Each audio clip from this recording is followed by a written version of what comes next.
Welcome to the Daily Wrap-Up, a concise show dedicated to bringing you the most relevant independent news as we see it from the last 24 hours. Tuesday, January 30th, 2024. Thank you for tuning in today. I hope you caught our Pirate Stream episode earlier today. A lot of interesting discussions, things that I haven't really been getting to in the show on the Daily Wrap-Up. We talked about the excess proteins discussion that I was going to get into, and I think this is some very important discussion, very abstract and a lot of it theoretical, but important nonetheless. So make sure you check that out. Today on the Daily Wrap-Up, we will get to some important follow-ups in regard to a few stories we've talked about. We haven't got a chance to touch on the hype from yesterday into today around Iran. Now, I call it hype for a reason. Doesn't mean it can't end up in kinetic action. But I think what's going on there, as we'll get into, is a little bit of partisan manipulation, a little bit of kind of the bluster we tend to get in regard to specifically Western and U.S. foreign policy as it pertains to Iran. Kind of just broad stroke conflating anything they say is Iran adjacent or that they say is Iran allied. It's just all Iran actions and Iran. As I predicted yesterday with people I was speaking with, that this would end up being a kind of multi-attack aimed at the PMU in Iraq and Syria, which kind of does seem like that's what's going to happen to, kind of get ahead of any fear and panic people are fearing because of partisan media as usual. But nonetheless, it's still bombings. These are still human beings. These are still locations that are occupied by the U.S. government. So it's the same kind of illegal action that Israel's taking against Gaza. It's the same concept. An occupied territory has the right to legally under the under international law and the Fourth Geneva Convention to armed rebellion, armed resistance. That applies to Syria, Iraq, Afghanistan, any location that's being occupied, including Gaza, Palestine.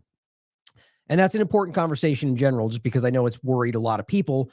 We're also going to talk about an interesting point today in regard to facial recognition, artificial intelligence, as it pertains to Israel. We've already talked about the 972 article about, as one of the IDF insiders speaking on the record called it the mass assassination factory, and talking about just bombing buildings just to bring them down, to scare people, to, point is not about Hamas. It's about what we already see, as I'll get to at the end of the show today, the continuation of the plan, which has always been there, to resettle Gaza illegally.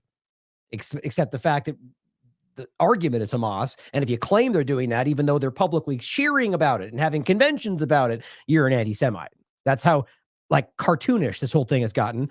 But in regard to facial recognition, not just for targets, in regard to locations and buildings, but specifically, as Mossad is proudly discussing, that they're using facial recognition to scan crowds and then decide who, and using that to tell them who Hamas is. And then are we going to pretend that they're vetting that process further, like we know they aren't with the bombing of buildings? Or are they just killing people or rounding them up and tying their heads in scarves and, tying their hands and all the stuff that we've seen? Yet they tell you that's Hamas. Is that Hamas because the AI said so? And can we trust that? And on top of that, we're going to get into the fact that they've been wrong countless times and how we can prove that this very technology to its peak right now is highly unreliable, like we just talked about. Do you think they care about that? Do you think they care whether or not they had this artificial intelligence recognition? I think it's pretty clear they don't. And they've made that clear, repeatedly stating this on the record. It just matters if you care to hear it and look at it and acknowledge it. But from there, we will talk about the undercover assassinations in the West Bank, which, again, this whole thing has been about Gaza. As the unawares, uninitiated, the corporate media have been framing it. It's about Hamas and Gaza and this focus, which anybody paying attention longer than October 7th forward is very aware this is Palestine and much bigger than just this one location. And they're showing you this every day. And now that it's bled into on a really public way, it's always been in the West Bank. They've been using settlers to assassinate and kill and rape and steal and destabilize and demolish long before October 7th, but now in an official capacity. Now, this is a public, very clear example of the continuation of what they claim they're doing over here in the West Bank. But now, because it's become so public, it's now the narrative is broadened out. See, there is Hamas in the West Bank. And here's why it's all part of the problem. Even though in the beginning, it was incessantly stated this is just about this location. Never was. It's obvious. And we're going to go through what happened there and why this is egregiously illegal. Even if you think this was a Hamas member that was in this bed, one of which apparently was either incapacitated in a coma. Either way, they were in a protected location, in a bed, in a hospital. And this was an assassination attempt while they dressed like women to go into the hospital and kill them in their beds. Kind of hard to wrap your mind around how that's somehow in line with international law. We'll go through that conversation. And again, how artificial intelligence, facial recognition, that point overlaps the whole conversation today. We'll talk about the UNRWA, again, the United Nations Palestinian Refugee Agency, and some really important points into regard. I mean, I think we pretty well broke that down in the last show, but today we're going to talk about, the same points about how this is very clearly an operation. Very clearly. And it's been planned. They've stated it. They've publicly discussed how they were going to get this group removed. And one of the concepts was about lying about them, essentially, propaganda.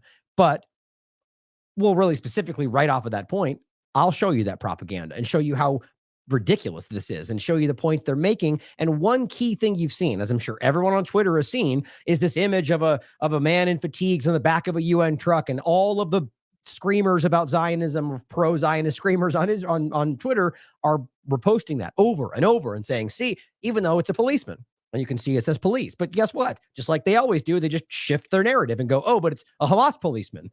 Does that exist? Well, either way, the point is that they're telling you it's whatever they want you to think it is, but guess what? We can prove, as we tend to do on the show, that that's not what they said it is. In fact, that's from early January, and it's in regard to something that has nothing to do with either of the things they're discussing. It's in fact, well, we'll get to it.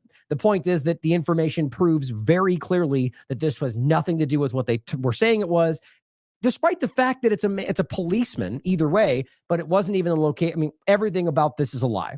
And all they want is you to jump to conclusions because everything they have is assumptive. Everything. Now, we'll also finish with the point that the Israeli government has yet again refused a full hostage exchange because they didn't like the parameters. But it doesn't matter if you think they're trying to save these people, not secondarily behind killing Hamas, but that the whole point is what they keep telling the average people, that it's about saving our hostages. Everything they state is this emotional plea about how we have to save them, but somehow that is the only way to save them is to annihilate Hamas, which happens to be right on top of them. That doesn't make much sense.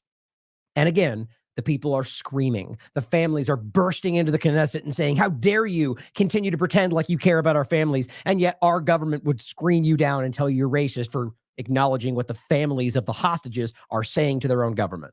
It's pretty crazy, and show you that they don't care about this, and that they're in fact, specifically, Ben Gvir and his grouping of this religious Zionist party are telling you that there is zero agreement of any ceasefire, regardless of the deal that they want to have happen with Hamas, which shows you publicly they don't care about the hostages. It's about their agenda, and they'll happily use those people's lives whenever they can to benefit that agenda, but they don't care about them. And on top of that, let's not forget the Hannibal Directive and the countless examples of them assassinating their own people in real time in broad daylight and naming it something else. And we'll go through more points around that whole thing in regard to blocking aid, and Mossad proudly pointing it out and saying, yes, keep blocking that aid. And then people like Eli David online going, but there's hundreds of trucks coming through. You're all a bunch of liars. And Sisi going, Israel's the one stopping it all. So they're lying about trucks coming through because they know they have to, and then trying to pretend that they're not blocking it while proudly praising their own people blocking it, and then saying if they have to, but Egypt's doing it. The thing that we said wasn't happening, but Egypt says, I know they're doing it and can prove it. Everything is a lie in this conversation, guys. It's absolutely it's mind-blowing. But let's start with the Iran discussion, because I know it has worried people, and, rightly so. There's a lot. This, regardless of whether being just a narrative, you can see that it definitely could spin out into something more severe, which tends to happen when you're toying with, highly armed countries. Now, this is just one of the many different accounts that I'm not familiar with, but, you saw a lot of these right-leaning accounts that came out and were just very quickly saying, and let's read directly. This was 9 hours ago. As Biden finalizes his plans for U.S. retaliatory strikes against Iran. Now, that's not as on the nose as some of them, but you'll find, endless amounts of right-wing accounts that are saying that Biden says he's going to bomb Iran, that they're planning to execute bombing. My inside source says they're going to bomb Iran. Sure. I doubt all of them. Doesn't mean they're not going to do that, but all of this has spun out after he said he's going to retaliate, or other variations therein, in no way saying they were going to hit Iran. Quite frankly, regardless of how ridiculous, juvenile, and belligerent these governments are, it's lunacy for them to, in any sense, bomb Iran, let alone in what's going on in the world right now. They know that, as much as all the bluster and the talk and all of the partisan media who don't really understand how technologically advanced and how intelligent and how probably, I mean, the Iranian government and the Iranian nation is nothing like what people in the two-party paradigm pretend it is. It's just embarrassing, the fact of, and it comes from propaganda. So my point is that in any sense, I think our government is very aware that doing that would be, at best, destructive for both sides and no ultimate, like, it would end up coming to the point of nuclear war. And that would be the US carrying out these attacks. That because they would know that they ultimately are outmatched. It doesn't matter how much you spend. It's about what you truly can achieve. And I think Israel's seeing that very clearly right now. But it says, planning these attacks against Iran, 6 USAF KC-135 refueling tankers have started to arrive in the Middle East. Now, yes, this is stuff that you can see on these trackers, but even then today, especially, I question whether we can take that stuff at face value. But even then, whether that's indicative of exactly bombing Iran, it's obviously not. It could mean a lot of things. Their arrival raises the prospect of U.S. launching airstrikes in the next 24 hours, which didn't necessarily, well, I guess this was posted 9 hours ago, so that is still, make sure that's still accurate. So this, was earlier this morning. So hypothetically 24-hour point. But remember, 24 hours before that was when people were saying tomorrow they're going to bomb, which didn't happen. So right there, just these people that say these things like they've got inside sources, just be very skeptical. With mid-air refueling capabilities, a strike force can reach Tehran. Well, they could reach Tehran from pretty much wherever they want to be quite honest. But it says, although officials expect strikes to target Iranian assets in Iraq and Syria. Exactly. It's exactly what I said before I even looked into this story, because it just made much more sense. But just so you know, here, as always, here is what the lunatics in our government are saying, some of them, which is the point that I always make. This in no way means, the U.S. government is going to do X, Y, and Z or said this. Lindsey Graham is not representative of most people in this government, even though I think they're all crazy, let alone in this country. This guy's a maniac. And I quite frankly feel like he is meant to play the role of the belligerent crazy one, because he always steps up and is like, assassinate them, which if any other government said the kind of stuff he says on the record, let alone in his individual capacity, which is, I guess, just blends together and they make it whatever they want whenever they need to, right? Like whether or not it's your official account, you're like, I didn't mean that as the congressman or whatever. Like Israel plays that game where, they said that in their official capacity or not in their public capacity, not as the officials. They're not in the cabinet when they said that. It doesn't matter. They're all screaming for genocide. It's very obvious. Here's what he said. The best response the Biden administration could have to Iran's BS denial of involvement, and we'll get to the point where they admit they literally have zero evidence at all, other than the assumption that because this group was involved, therefore it's Iran. And even then, the group is only being the group took credit for it. So my point is, I don't think they have literally any understanding of what happened here, other than that claiming Iran did it suits their interests. So him to say that their denial is clearly BS, do we think he has any insight into this? It is all about stating what you want to be the reality as the fact, just like Israel does every 30 seconds today, just like with UNRWA. Even though nobody's seen any evidence, it's an allegation, they immediately cut funding. It's because they all have an agenda. So he says the best thing Biden can do after their BS denial of involvement in the attack that killed and wounded U.S. service members, which of course is horrible, any human being, it's sad, is to target Iranian oil or Iranian military infrastructure valuable to the regime.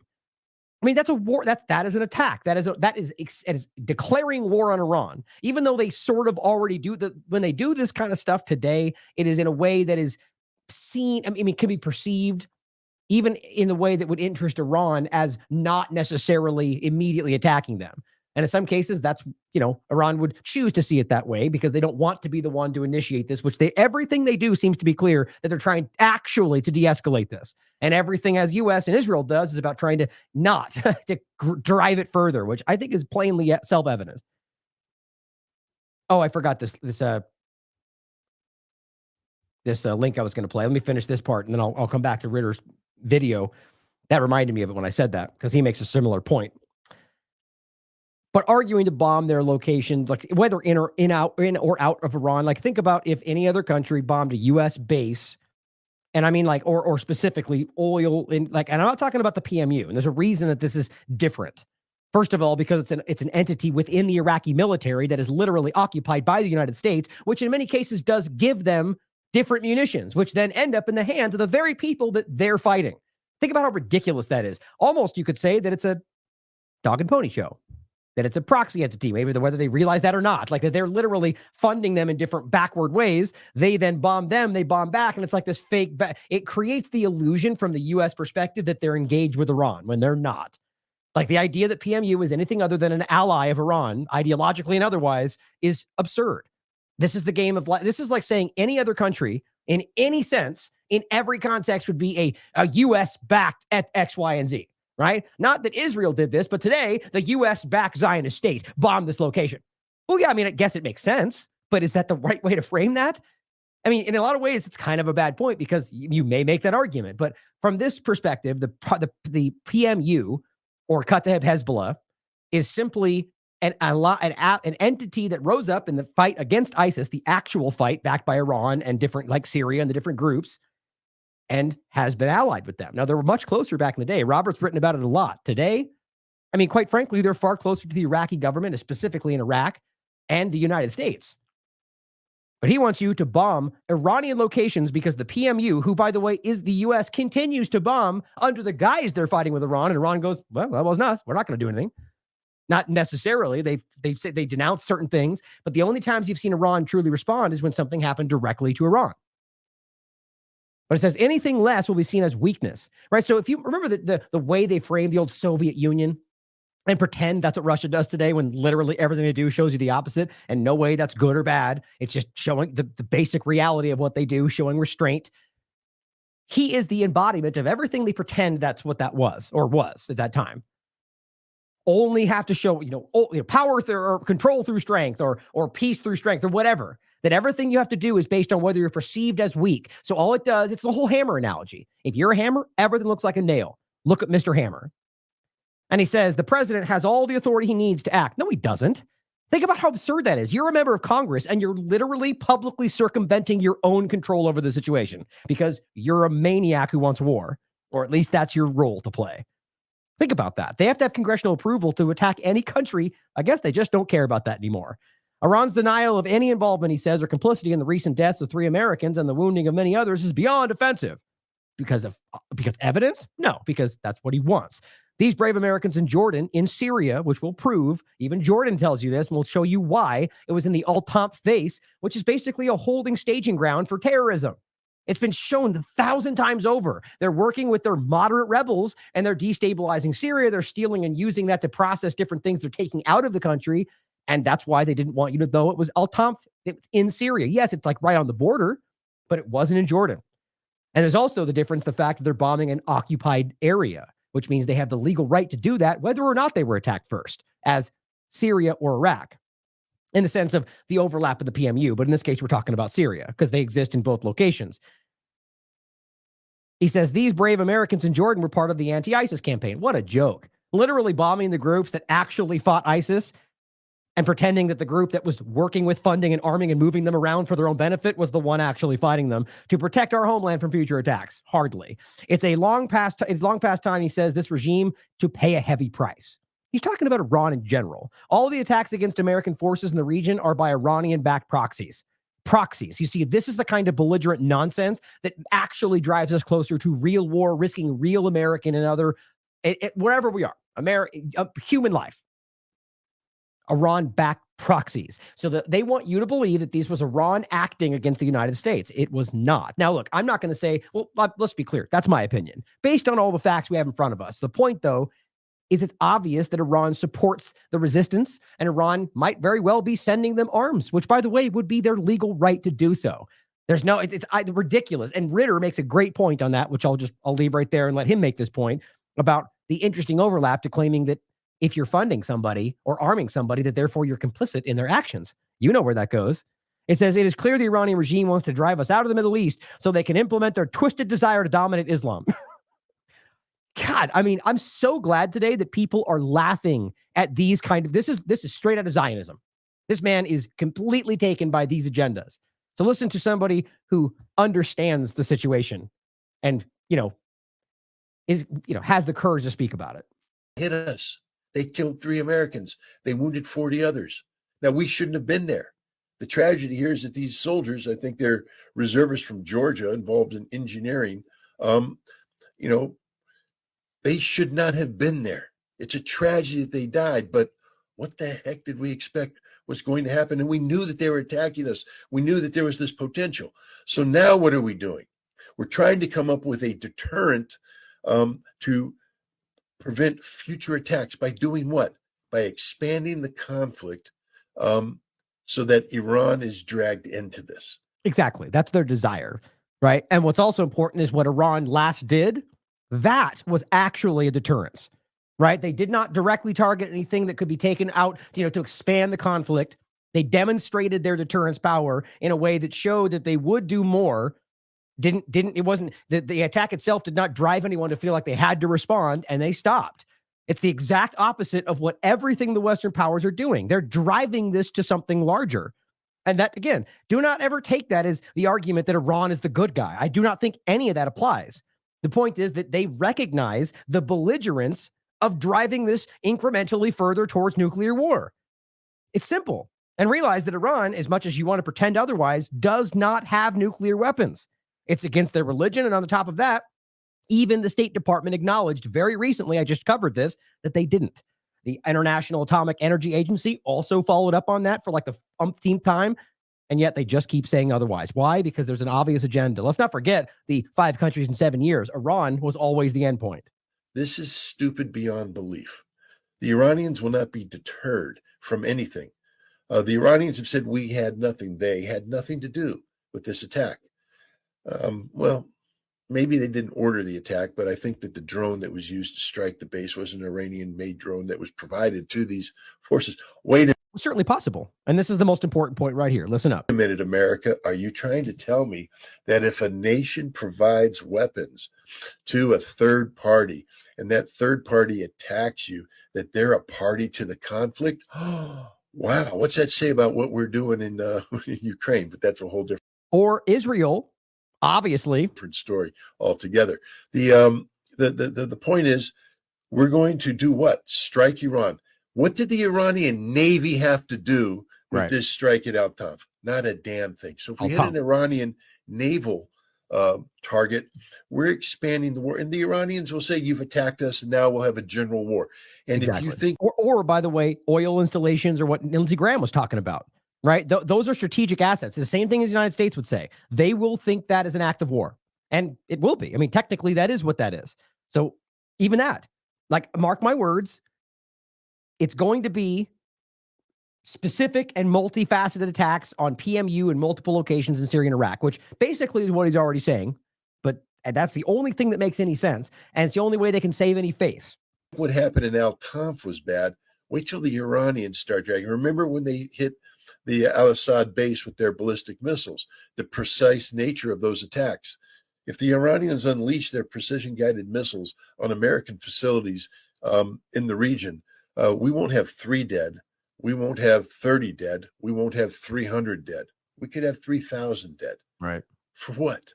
For what? Because we want to look tough?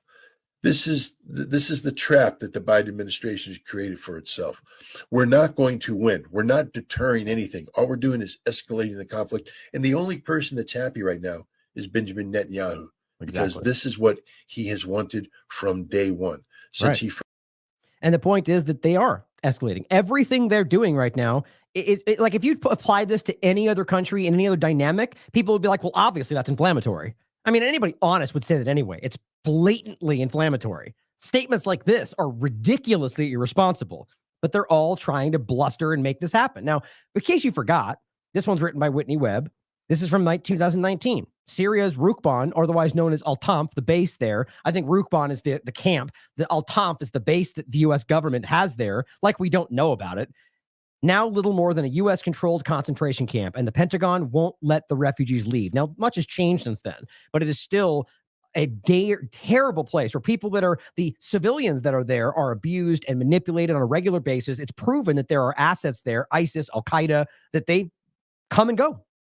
I mean, I don't know why we need to prove this to anybody. I just showed you the Yemen conversation and the most current map on the ground that shows you the pockets of Al-Qaeda, despite Eli David clumsily trying to lie about that, showing you the pockets of Al-Qaeda are comfortably right inside the controlled Saudi Arabian area that in fact have only gotten bigger since that started. It's so painfully clear that they work with these entities.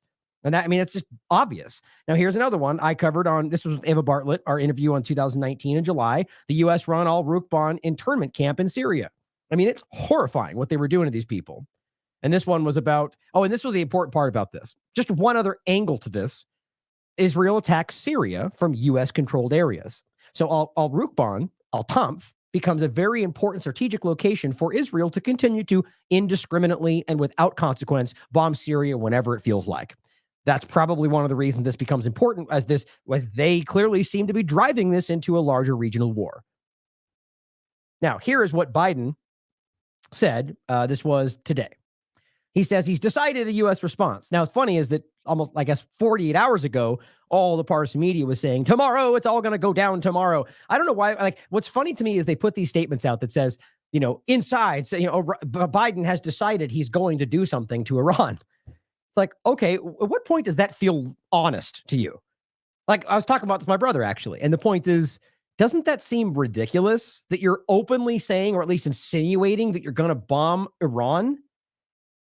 Why wouldn't they just respond first? Isn't that, by your very definition of the logic, preemptive self-defense? Aren't you literally going, we're going to bomb Iran? Now, hypothetically, had Iran just decided to bomb something, even U.S. adjacent, like a U.S. ally or a U.S. installation of, whatever we're talking about, and they said, well, look, you said you were going to bomb us. Isn't that exactly what Israel and the U.S. keep saying? That we have the right to react knowing you're going to attack? And they whether it was real or not, they said it. Now, obviously, that's ridiculous. It's just as ridiculous for any other person in the world to say, we think you're going to do X, Y, and Z, even if they say it out loud. So we're going to call it defense when we attack you first. It's ridiculous and Orwellian. It's called the Bethlehem Doctrine. And as far as I know, only the UK, Israel, and the US pretend that that's a logical thing to do. But think about that. If they were to do it, of course they wouldn't accept that. They'd say Iran attacked and it's a big deal, unprecedented. So just think about how ridiculous that is. Or the fact that, why would we believe that that's what they're going to do? Let's say Biden said, I'm going to bomb Iran. Why would you come out and signal that? It just doesn't make sense unless some of this is in fact theater. So think about that. But here's what he actually said. President Biden says he has decided how the U.S. will respond to a drone strike that killed 3 American troops in Jordan. Well, here, let's just do this first, seeing as how it's so frustrating this keeps happening. If you look this up, Jordan says the drone attack was in Syria. Weird how none of the actual results say that. Biden says the attack in Jordan, the failed attack in Jordan, except the one I'm looking at here. Jordan says, they don't even talk about, but all of the main outlets, despite the fact that Jordan said it did not happen in Jordan, they don't even mention that. This shows you how lockstep the Western media from both sides can get when things become important. I think that's embarrassingly obvious. Now, the headline seems to have changed, even though when you search for it, it says, as you can see right here, Jordan says deadly attack on U.S. troops occurred in Syria, not Jordan, but the article still says the same, saying that Jordan on Sunday condemned the drone attack that killed U.S. troops at an outpost near the Syrian border. It says Jordan condemned the terrorist attack and says from the U.S. forces that are cooperating with Jordan in counting terrorism after President, where was it? Yeah, right here.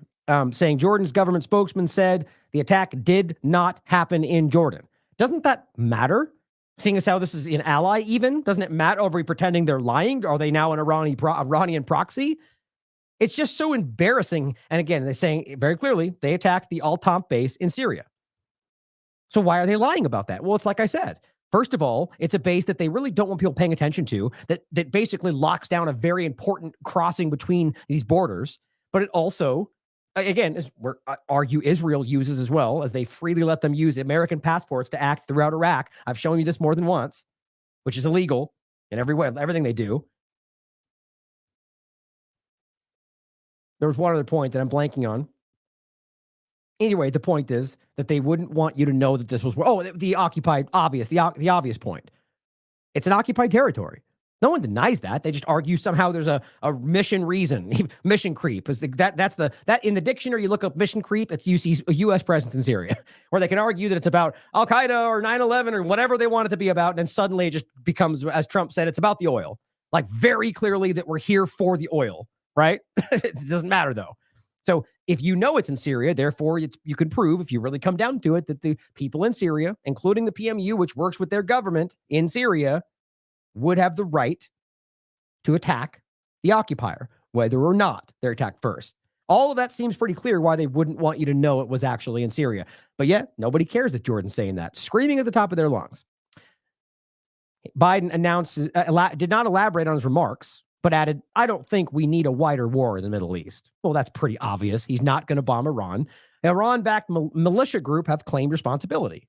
Now, Iran-backed, even that, the way they use it is manipulative, but that's fair and accurate. But it's like I said, it's like describing the UK as a US-backed entity as opposed to Britain, all right, or US-backed Zionist entities as opposed to Israel. It's arguably makes sense, but it's manipulative, right? It's meant to make you think that everything being done is because of what the US is saying, and in many cases you could argue that might apply that way, and maybe even this way. But you should first of all have to prove that and recognize that this group is not Iran, as much as Lindsey Graham would go right to calling it Iran proxy. But they've taken responsibility for it. You could argue they're lying, and Iran said they're not involved. So at this point, if they've got any evidence, they damn well better bring it forward, but they never do because it's just rhetoric like everything else.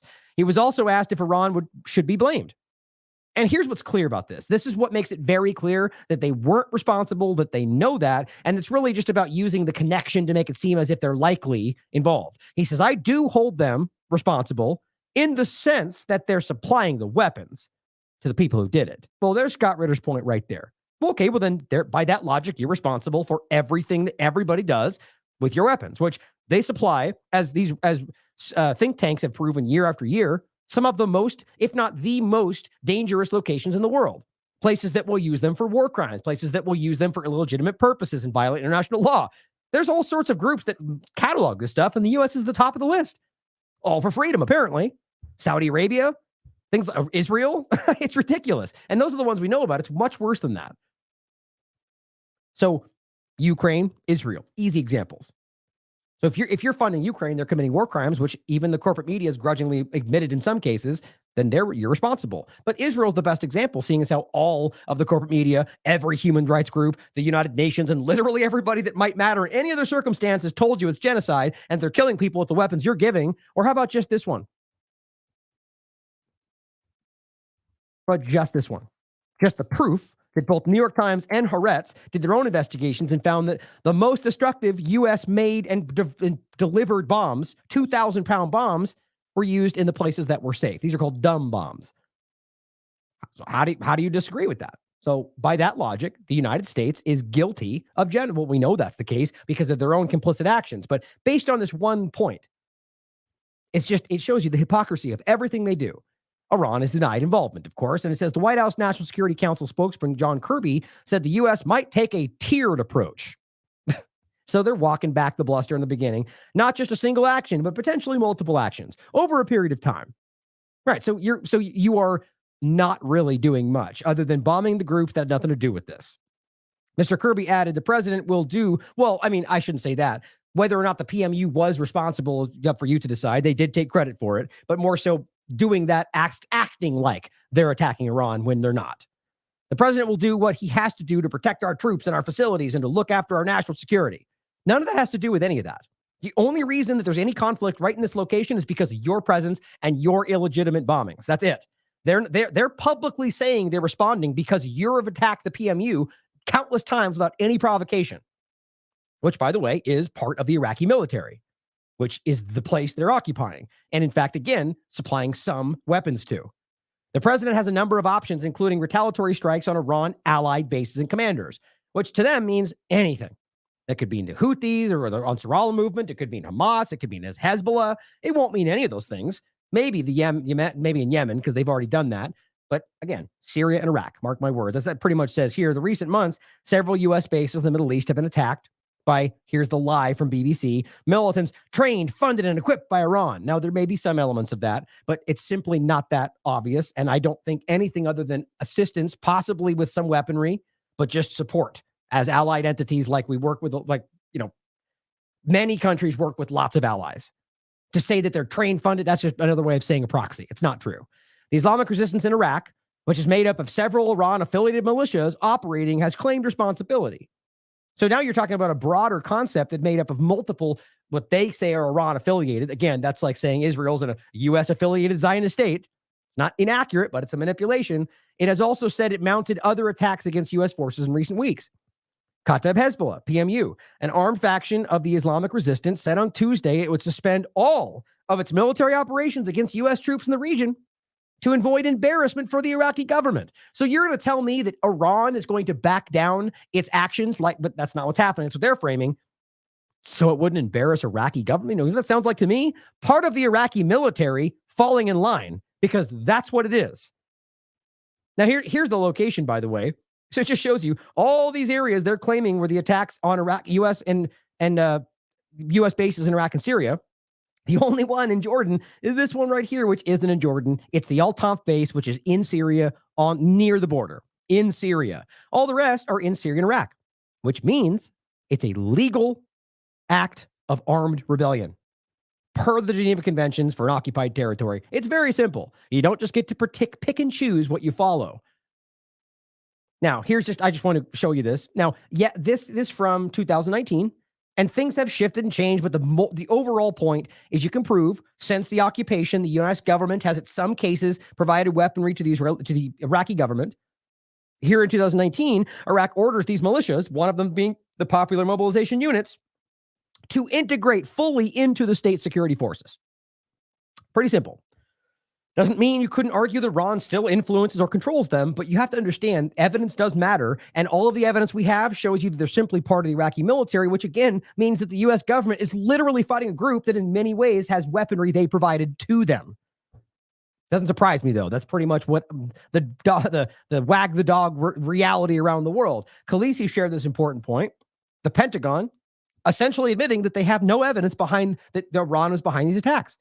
So ask yourself why they're even insinuating they'd bomb Iran, or why all of the people like Lindsey Graham are blatantly saying that. You already know why. It's about agenda and propaganda. Just to follow up, you said Iran was behind the attack. So what does that mean? Have you seen evidence of? Oh, and it's cut off the earlier part. Just remember, just like we see with Matt Miller, and then they kind of wishy-washy, kind of bend themselves in a knot to try to make it sound like they didn't say. But she said they were responsible. Just like Matt Miller said, well, they didn't release these hostages because they probably were raped. And even the IDF came out and said, whoa, that probably just because it made them look good. But they said, whoa, you're being irresponsible. We don't know that. But even Matt Miller just floats that for no reason? No. They're being driven by these Zionist entities or by their own government who are supporting the Zionist entities. So she says Iran's behind it. And here's how she walks it back. Financing or directing anything specific to this attack, not just generally, but specifically. So maybe I need to clarify further from what Lita mentioned. We know that Iran funds these groups, like Kataib Hezbollah. We know that these IRGC-backed militias are the ones responsible for attacks on our troops in Iraq and Syria. Beyond that, we're doing an intelligence assessments. We don't have. I can't give you today that. Just so it's clear, the IRGC, that's the Iranian military, essentially. So to simply argue that these are part of that, that's not necessary. Like, I can't say whether or not they have people there. And by the way, if they did, there's no crime being committed there. They are allies. But they are responsible for proving these allegations, or whether they're simply just eluding and alleging that these people are part of the IRGC and that therefore makes it Iran. And even then, let's be clear, there's certainly possible that these entities could be moving around as they see fit anyway. Now, I'm just making it as objective as possible. The point is, the only evidence we have, as she's admitting, is simply that they're connected. Therefore, when they act, it's Iran. That's not evidence. That's an assumption. This attack, linking it to Iran. We just know that Iran funds these groups like Kataib Hezbollah and other groups that have attacked our forces, but I don't have more to share on that. You're saying, right? As a general matter, yes. Right. Broad assumption. Now, even then, that's not even entirely accurate. That they fund them implies that it's a constant flow of money. It's not. They're allies, like many entities are allies, and there is potentially I'm not going to try to say that maybe there is some background funding that's constantly there. They don't prove that. And I can't find any constant evidence of that constantly happening. They worked a lot closer when they were engaged with the fight against ISIS for the most part. And ultimately today, they're, again, part of the Iraqi military. So the idea that they would be funding them needs to be proven in any sense, that it's a constant concept, and that's not happening. So what we're left with is the facts on the table, which show you that they simply are working as allies and support each other.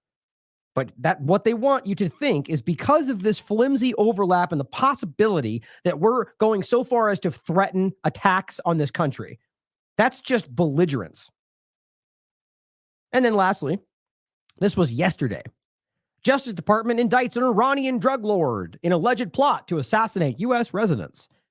As always, because, an Iranian, therefore it must be the government, or Chinese must be the Chinese government, or Russian must be the Russian government, which is possible. But as I think Orwell said, this just seems like it's just, rising the level. Oh no, Hamas or Iranian people, they might be coming to assassinate you through the border. Like it's ridiculous. Not that it's not possible, but if you read this, first of all, on Monday, it says they indicted an Iranian-backed drug lord. An Iranian-backed drug lord. Okay, that's a little bit different than the title. But then it says, along with 2 Canadian nationals. Okay, so my point is the same. Why wouldn't you call those U.S.-backed nationals? Right? Isn't that the same thing? No, because calling them U.S.-backed nationals makes it sound like something different than what they are. Canadian nationals. So what are these people? Are they Iranian? My point is you can read through this whole thing, and they are Iranian. My point is simply to argue that why you're trying to frame this as some kind of a state-level action when there's really no evidence whatsoever for that. This is about trying to raise this fever pitch that they're all coming to get you, which, frankly, their own actions and history around this show you it's exactly the opposite.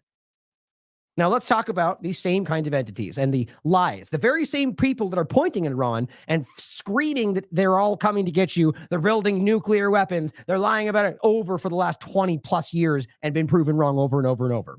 Here's Mossad admitting to you. Now, this point, carry this with you for the rest of the show, because this is important for the other 3 essential segments we're going to get into. This is the Mossad, one of the official accounts for Mossad, saying facial recognition system scans the mob that flees the battle zones. Here, I'll play this for you. And you can hear what they're basically telling them. I think it's something along the lines of, getting their attention. Look here, we can scan your faces. It's Orwellian as hell.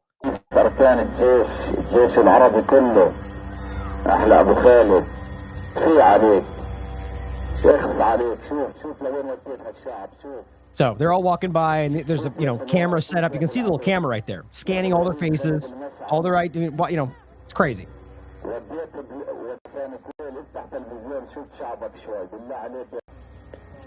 So the point is they're saying they use this facial recognition system to scan the mob that flees the battle zones. Right. So your bombings in locations that were told they would be safe, and they're fleeing from one to the next. My point is, it says you have to go 4 by 4. The system cross-references facial data with the artificial intelligence, and thus far hundreds of terrorists have been caught.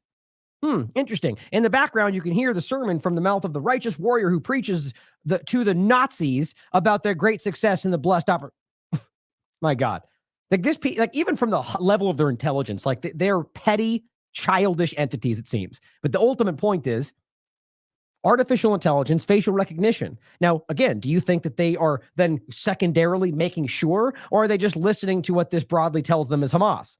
Seeing as how they don't seem to care that much when they just scoop up literally anybody. And on top of that, I think it's provable that it's not even about Hamas, but specifically all Palestinians, and whether it might be at all about Hamas and only Palestinians, we should be asking, because they're killing their own people on a regular basis. But do you remember the story? And this is the one we talked about before, the mass assassination factory using the, God, I forgot it again. It's H-A-B, Sara. Habsora. Jeez, I don't know why I can't remember that. This is a system called Habsora, which stands for the gospel, which is an artificial intelligence system that is basically picking targets for them. And the article describes what the IDF says themselves.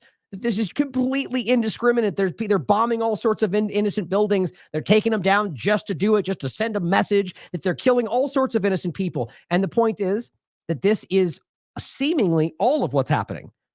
Bombing buildings, bombing people, arresting people, and using artificial intelligence. Now, I'm just going to play the beginning of this. You remember the story we just showed you? This is from 5 days ago. So so you're talking about a level of, we're talking about a store, but nonetheless, artificial intelligence, facial recognition. And even as Whitney's covered, the highest levels of this, like at intelligence, law enforcement, that it's wildly unpredictable and inaccurate depending on a lot of factors. Just remember, just want to play the beginning of this. This is what just happened to a man because they trusted the artificial intelligence facial recognition. Mother is suing the parent companies of Macy's and Sunglass Hut after he was wrongfully accused and arrested for robbery in Harris County in 2022. But that's just where the story begins. Fox 26's Anthony Antoine spoke with the victim's lawyer. He joins us now with those details. Anthony. Well, faulty facial recognition software is at the heart of this case. 61-year-old Harvey Eugene Murphy Jr., a grandfather, was taken to jail because the technology pinned him as the primary suspect for that robbery. But according to the lawsuit, he was taken to jail, and in a matter of hours, he was beaten, raped, and then released. And now, years later, he's suing. So just so you don't have to watch the whole thing again. So he was, beaten, raped, released. The point was, when this went down, had they cared to do any due diligence other than trust the artificial intelligence, he was in another state, and he could prove it. Nonetheless, what happened was they used their artificial intelligence facial recognition and decided that this was the guy, and then put that out, even though you could prove at that time he was in another state. And then he later comes back to the state, goes to the DMV, and a cop comes out and arrests him on the spot, puts him in jail where he's raped. And then, oops, let him out. And now he's suing. My point is, it's simple to see how the reliance on this is an easy thing to do. It's easy and, almost like a cop out, because it makes you think, you could trust it. The point is that we can, I guess the simple question is, do you think that's part of what's happening here? Do you think they even care? Because what we're seeing is stuff like this. Here's Mossad going, terrorists killed in Khan Yunis, the location where they're all there because they were told to go there to be safe. And to me, this looks like two people walking and being bombed. Now, sure, maybe that's Hamas. Is that because they trusted this artificial intelligence system or because they trusted this artificial intelligence system? Do we even know? Does it matter? Are they killing all Palestinians anyway? Things like this. As Daniel Amotis points out, a video published by the Israeli media shows dozens of Palestinians detained by the occupation forces in this completely dehumanizing way that everybody was freaking out about when it came to China, but now apparently it's justified because they may be bad. Who knows? They might be terrorists. Just shows you how quick the moral superiority vanishes when it becomes something that they care about. These are hypocrites I'm talking about. The point is, are these all Hamas members? Well, we already know how this works out. They've done this before. Remember this? We just talked about it. This was this was spread by every pro-Zionist. Here's Mossad saying over 100 terrorists have crawled out of the tunnels. Remember what happened? Even the IDF later released like 98% of them. And even then, I don't think any of them were proven to be Hamas. People were coming out of the woodwork to say, that's a doctor right there. That's my friend. That's my sister. And none of them were actually Hamas.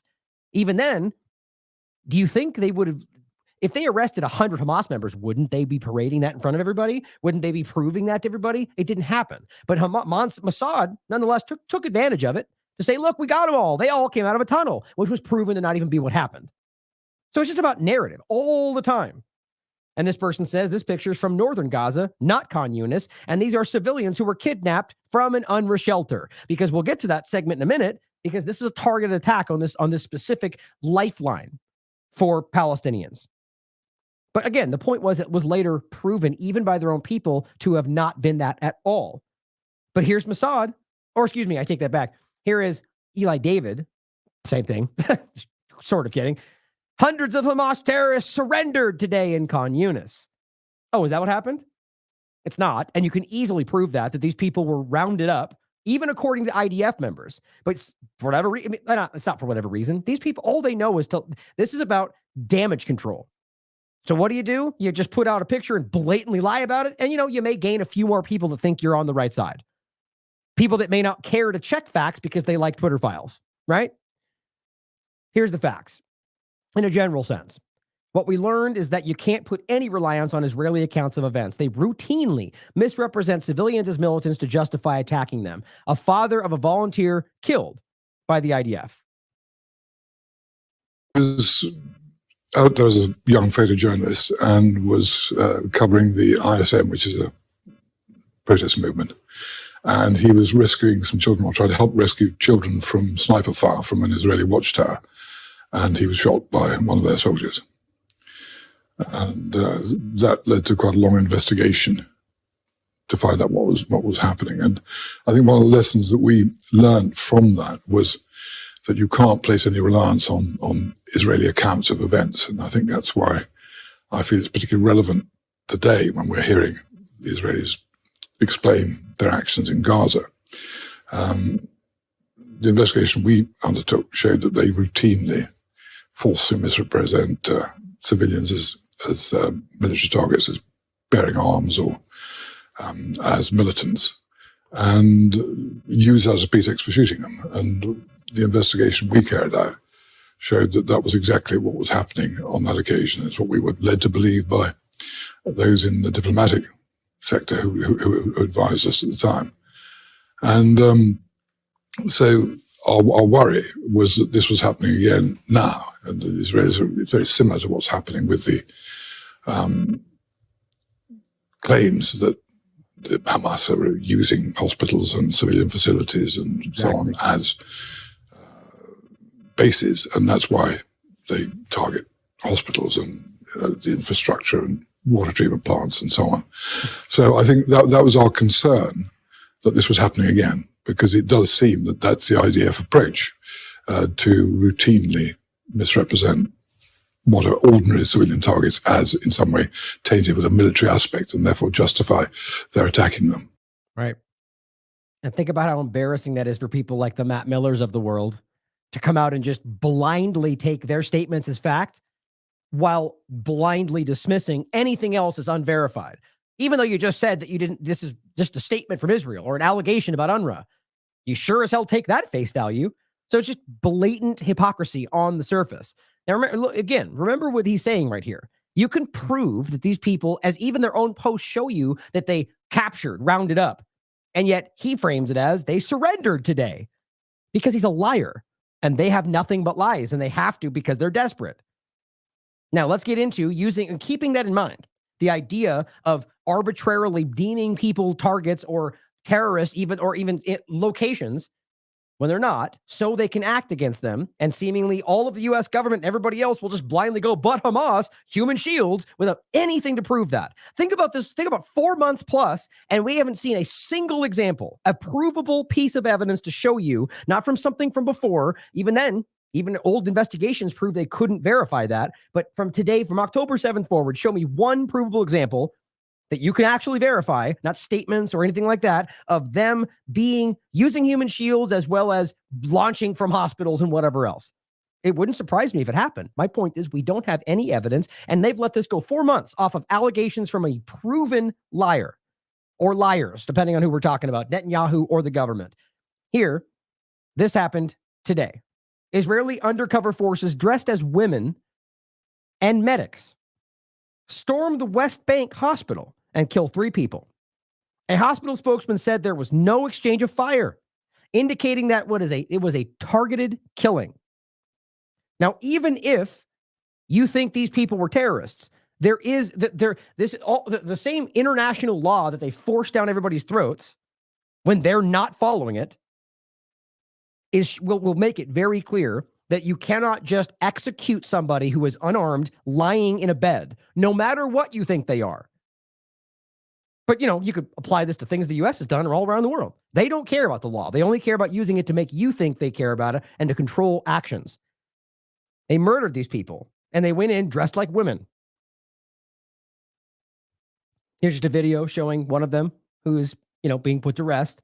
Farewell to Mohammed Walid Jalamna, who was assassinated by the occupation forces with his companions inside the Ibn Sina hospital in Jenin.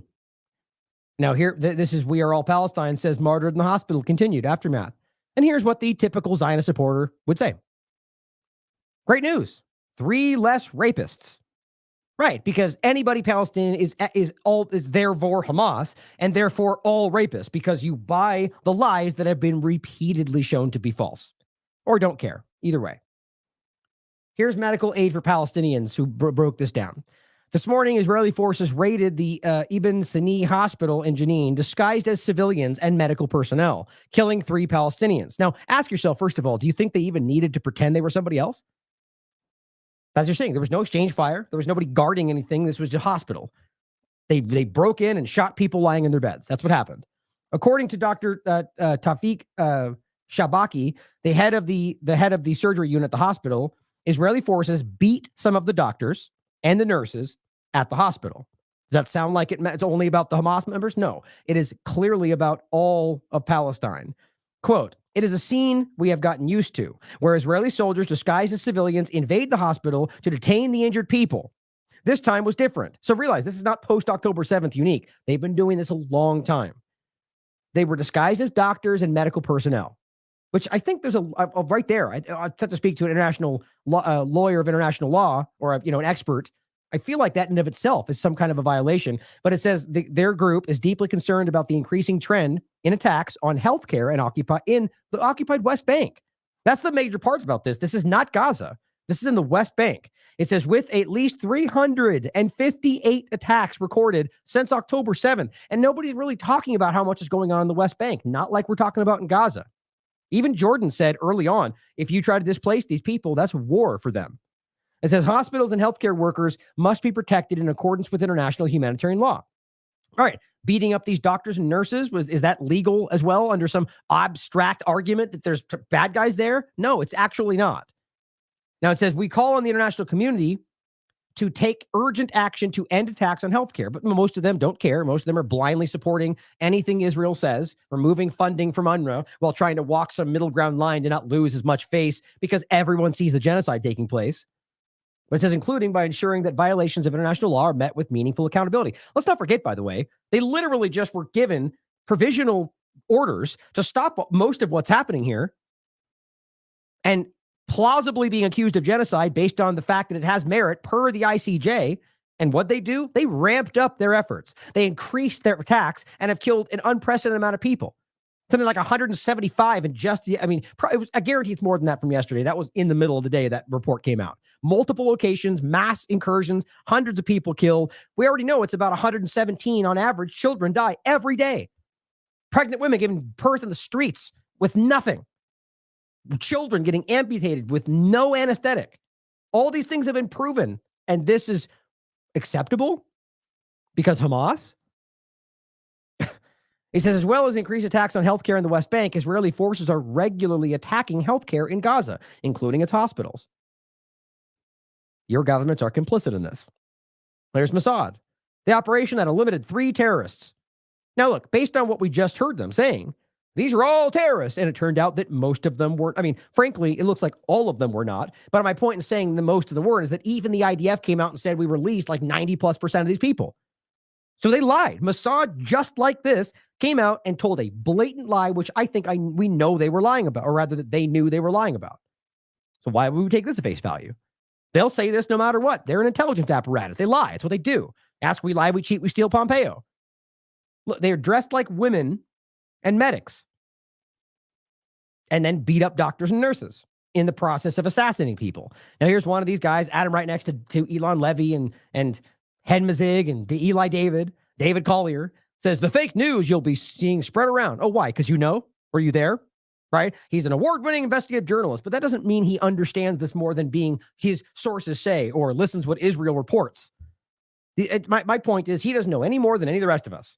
All we know are the general understandings of what's going on, the statements from people on the ground. He chooses to blindly take what Israel says at face value. I choose to listen to both sides and use the facts to discern the reality.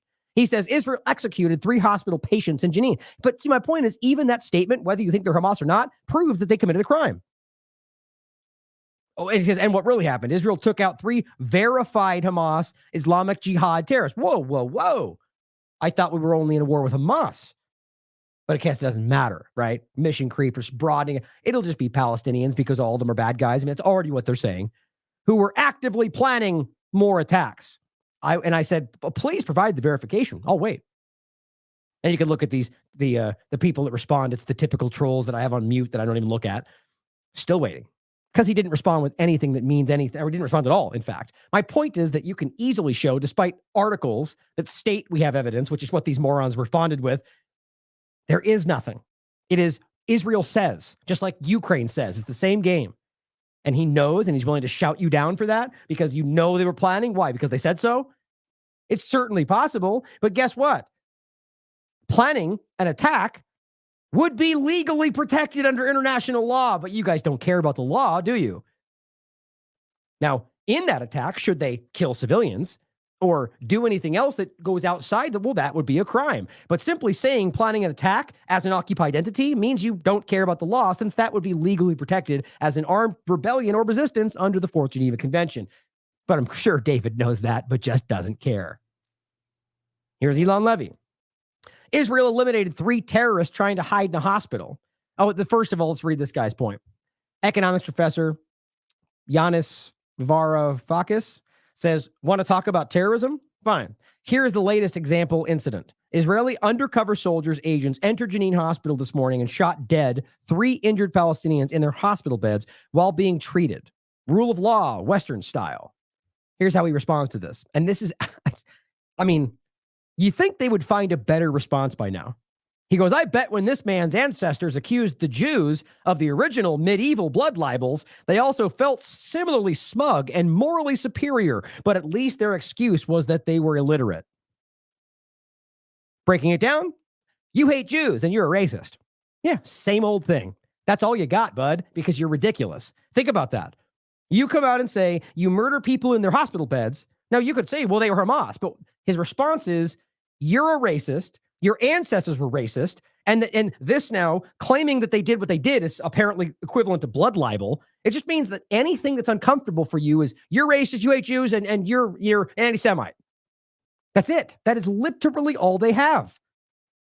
The absolute state of Israeli Hasbara, this person posts. Hananya Naftali says a war crime is to hide in a hospital among civilians. This is the guy you killed wasn't hiding. He was in a coma. I mean, it's just painful the way that they're pretending this is something it's not. Now, out of the gate, as I understand it, they were trying to deny it early on, which they've done with every other thing. Like, in fact, remember this guy came out and admitted they bombed the Al-Ali hospital and then was like, it's like, whoops, wait a minute. And Shane deleted it and posted something else. Said, Hamas was in there. Oops, too early for that narrative. These people are constantly getting caught lying. So the point here, as Freddie Pontone points out, that the Israel genocide forces denied the troops entered Khan Yunis, Amla Hospital. However, this is early, report on the ground in Gaza tells a complete story, different story. So here's what the people were reporting on the ground, which, shows you, take it for what you will. I think this is what happened. Azim joins us now live from Rafah. And what more can you tell us about reports that Israeli soldiers have stormed the Al-Amal hospital in Khan Yunis?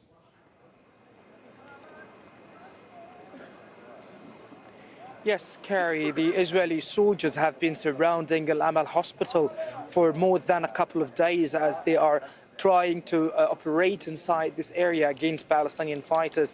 And they have previously had called the majority of residents to flee from Khan Yunis, to seek safety in Rafah. But the Al-Amal hospital is one of the last 2 remaining hospitals that are still operating in Khan Yunis, alongside with Al-Nasser hospital, which had been also under wide military attack. But today there is a very new dramatic change had been taking place, is the storming of the hospital, similarly to what had been happened and experienced before to the majority of hospitals in the north and in Gaza City. And today the Israeli military tanks had stormed the vicinity and the yard of the hospital, destroying the gates and the front walls of the medical complex, as the Israeli soldiers, as they get inside the hospital, has been throwing completely smoky grenades, alongside also with setting fire for the majority of makeshift tents that have been set inside the hospital for the evacuees, alongside with terrifying medical workers who had been working tirelessly since the beginning of this round of fighting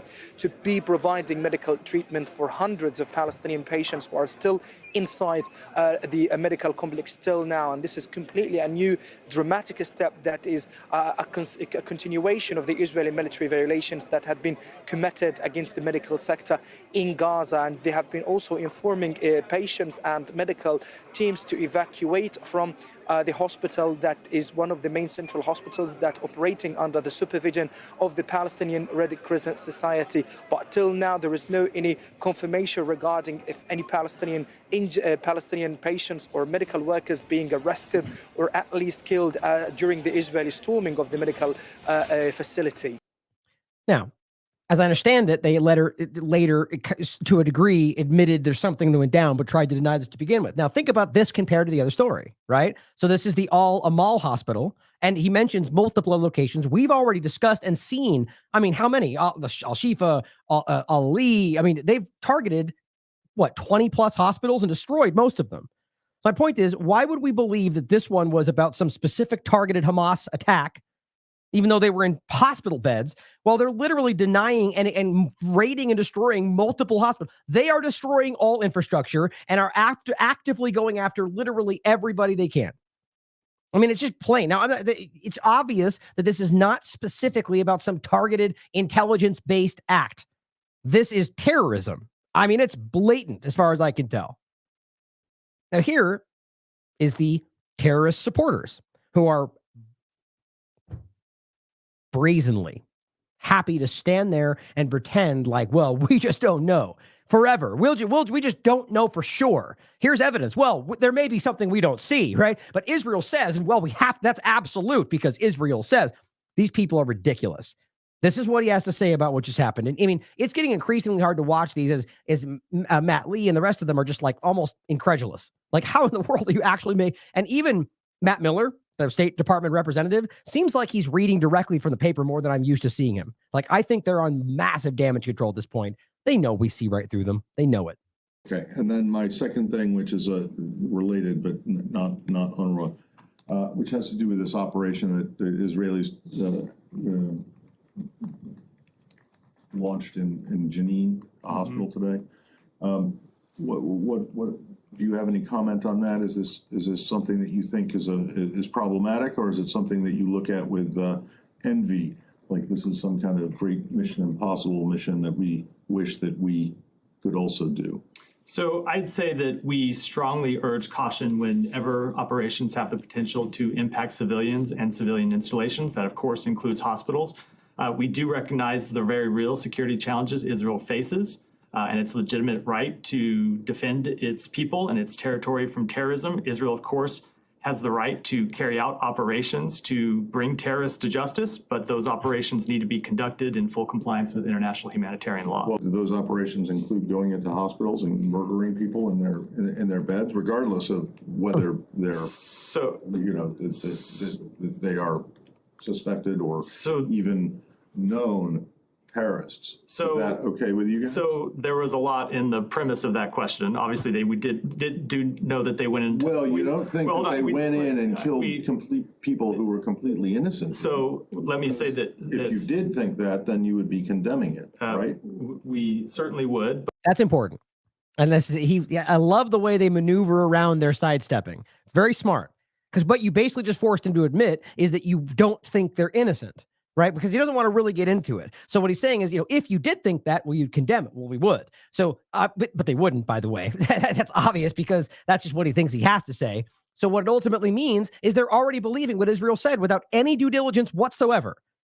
Just think about how hypocritical that is to him constantly acting like we have to investigate the smallest detail 45 years long before we can actually make a statement. But if Russia blinks, oh, terrorist, war crime, it's just on the surface and everyone's becoming very aware of that. Thank God.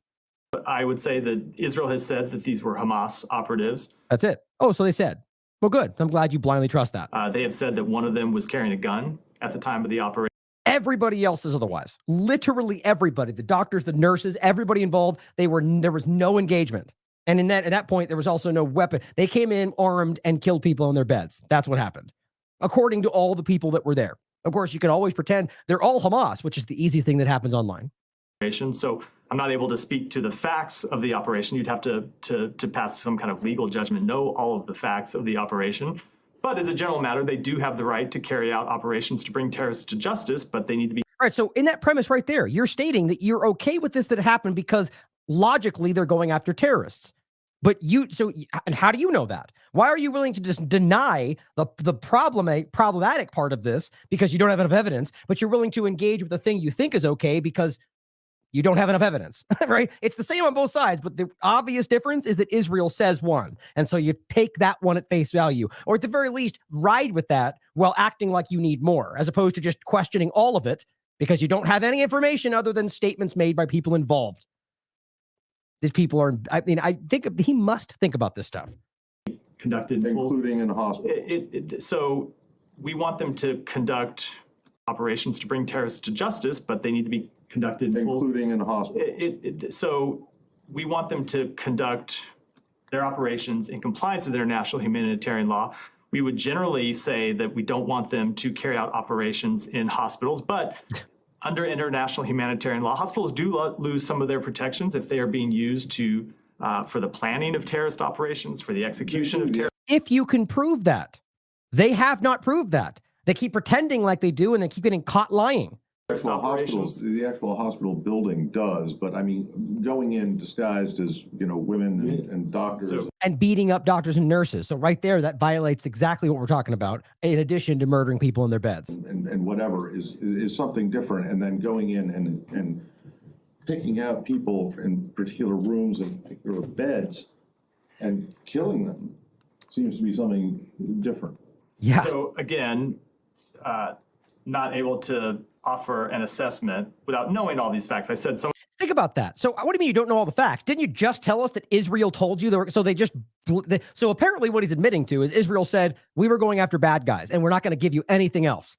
And that's enough for him to go probably what they said, but admitting secondarily that you don't have the very clear facts that the rest of us seem to have in front of us. Why didn't Israel inform you of how it went down? It's inherently obvious this is dishonest, which I think I need to point out anymore. Well, the facts that have been presented by Israel are that one of them was carrying a gun and that they were planning to carry out or to launch terrorist operations from their beds. So you would have to look at all of those facts to make a specific assessment about this operation. But in general, we do want to see hospitals protected. It is important that no. So why wouldn't he make an assessment right there? Didn't you just say we need those facts to make an assessment? Well, you just stated them as fact, or at least Israel said. Are you now saying that you have to make sure that they're not lying about that? Like, doesn't matter how you spin this. He is wrapping him up. He's mental gymnastics, tying himself into knots and making himself look like a fool to cover for Israel's genocide. This operation. But in general, we do want to see hospitals protected. It is important that no civilians were harmed in this operation. I said, that statement implies that they're terrorists because no civilians were hurt. So you're taking what they claimed at face value before you have any facts. He just shot himself in the foot right there. No civilians were harmed in this operation. And by the way, that's a lie too, because they beat up doctors and nurses. And as I said, we do believe as well. How do you know that? There have been no reports of civilians who have been harmed in this operation. See, that's it. Man, my God, it's just staggering to me.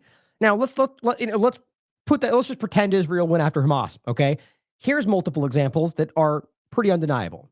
And it's just, these are just plucking out individuals from mass genocide. 30,000 plus people, 20,000. What is it? Still about 80% women and children. 117 kids a day.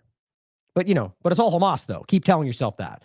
Deepfake Dissident points out 17-year-old American high school student from New Orleans, Tawfiq, I don't want to try to mispronounce his last name, was shot in the head by an off-duty police officer in the occupied West Bank. His parents said he was there to be with relatives and to improve his Arabic before returning to U.S. for college. Guys, this is an American, which shouldn't make it any more important. He's a human being who was murdered because he was there. He's he's an American college student from New Orleans who has family in the West Bank. This could be Robert Inlakesh. You see my point? They go there and they're killed. And now, by default, you're a Hamas member because it's Obama's concept.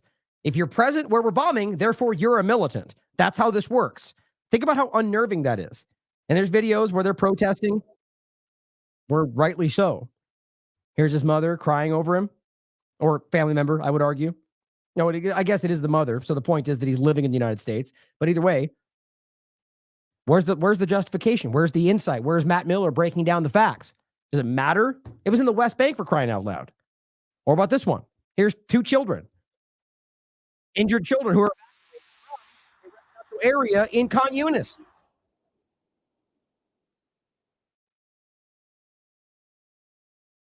I guess they're Hamas in training, apparently, right? How about these ones? This is terrifyingly sad.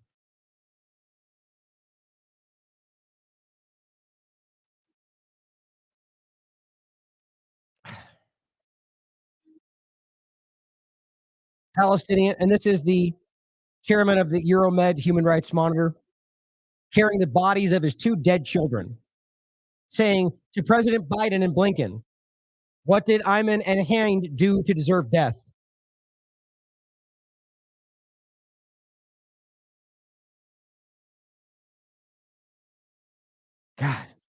Gosh darn it. This is the kind of stuff that haunts me. Here is an Israeli soldier explaining, using Bible verses, why even when the enemy lays down weapons and runs away, you still have to kill him. An act that is considered contemptible and a war crime in most societies of the world. Now you can just see basically saying, or rather, I guess not Bible, but Torah verses. Lays down weapons, runs away. Jacob, our father, blesses. Basically says your hand is in the back of your enemies. When is you basically cut to the chase? When your enemy runs away, hits him to the end. The story once and for all. Goliath, King David. The bottom line is you kill them. And this is made plainly clear by multiple people making the same statement. Rabbis speaking up and saying that it's just to end the life of the, whatever. It's very clear. Here's an interesting point, and this again comes from the chairman of the Euromed Monitor. The Israeli army posted a doctored video alleging the elimination of combatants. And you have seen this before. I'll tell you where. But their own footage shows the individuals were unarmed, raising their hands up, and kneeling down to surrender before these soldiers before they later moved them, placed guns in front of them, and pretended they were executed because they were Hamas.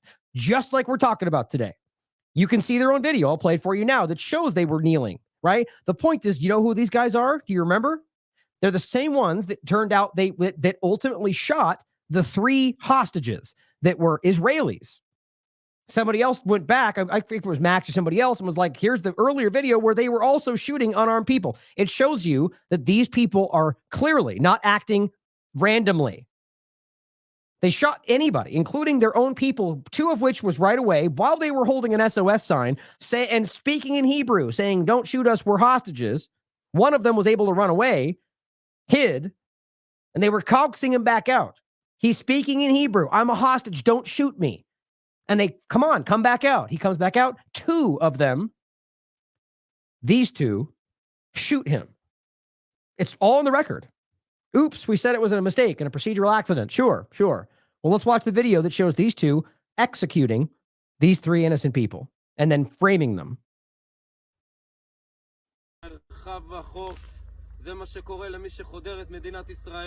And this is how their propaganda works. Kneeling down, hands in the air. Look at that. Shooting them both. Back of the head.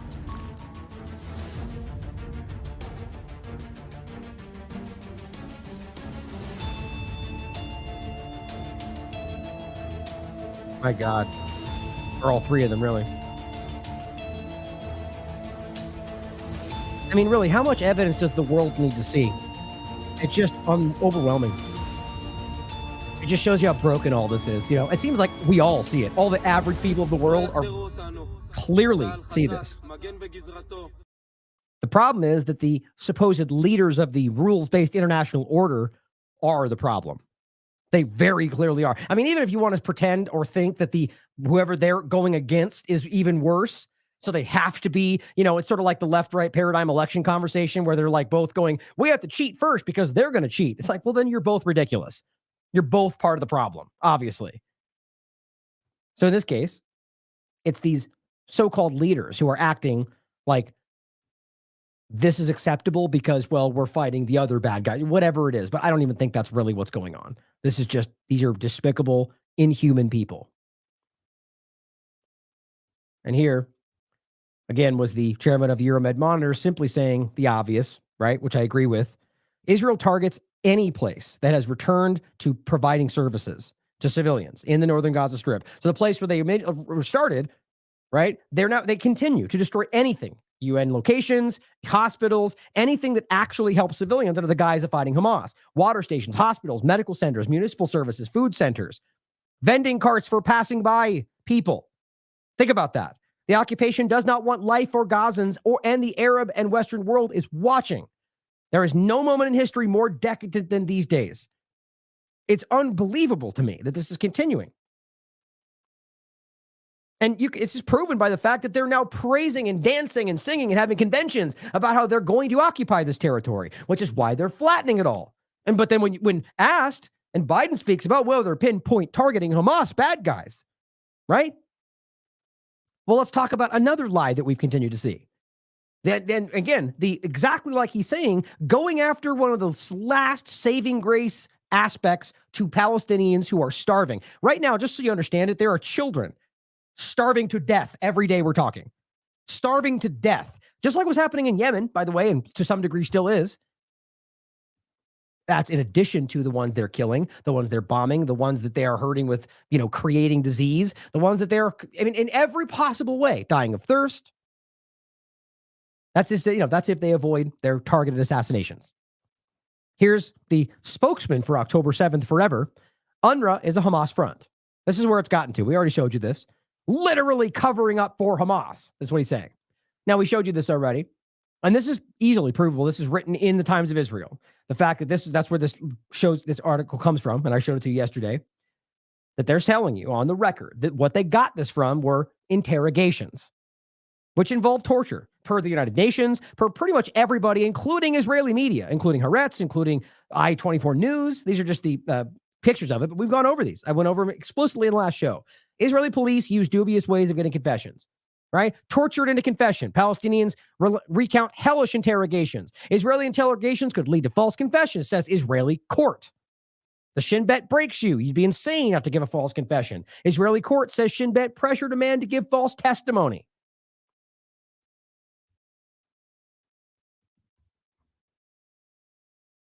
There you go. I'll just grab it anyway so you guys can see it. Israeli court blasts Shin Bet interrogation tactics led to false confessions all the time. Like they've been getting called. This is the point about why this did not start on October 7th. There's so much evidence around what's actually going on. Here's the I-24 one we saw. This is a different one. Israeli court says they pressured him to give false testimony. I mean, it's all over the place. It's crazy. The point is, all of this evidence, all of it, as even they stated in their articles, comes from their interrogations. By the way, which we've already shown you, two of the people stated things that we now can prove are false, that the Mossad put out and said, we got it. They claim they did this. They claim they did that. It's been proven to be false. And remember, this is what they basically the same point. Cuz Network framed this saying Axios reported that a senior Israeli official said that it all came from their interrogations. Israeli media has previously said that most of those kidnapped by these occupation forces are civilians, while several organizations documented the arrest of journalists, doctors, civilians after accusing them of affiliation with the resistance, like we keep seeing, and I just showed you. Very clear, like this one right here. They released almost all of these people, and this was the group that Mossad was saying, they're all terrorists, came out of holes, remember? Solomon Ahmed points out the hit piece that came up after this case. I haven't got a chance to talk about this. So this story rolled around. There was basically nothing but their own statements. So what they do, they took an IDF member and had him write an article in the Wall Street Journal. Yeah, that's how that works. Written by an ex-Israeli soldier, Carrie Keller-Lynn. Lynn served as an Israeli army and maintained close ties with former Israeli spokesperson Eliza Landis. Zionists control the media, he says. Of course, they want to make that about some kind of Jew reference. It's not. It's about Zionists very clearly influencing, as we can prove, the outcome of these kind of topics. The point, intelligence reveals details of UN agency staff links to October 7th. Guess what? Now it became 10% of the aid agency. 12,000 people have links. Oh, links, huh? Did AI tell you that?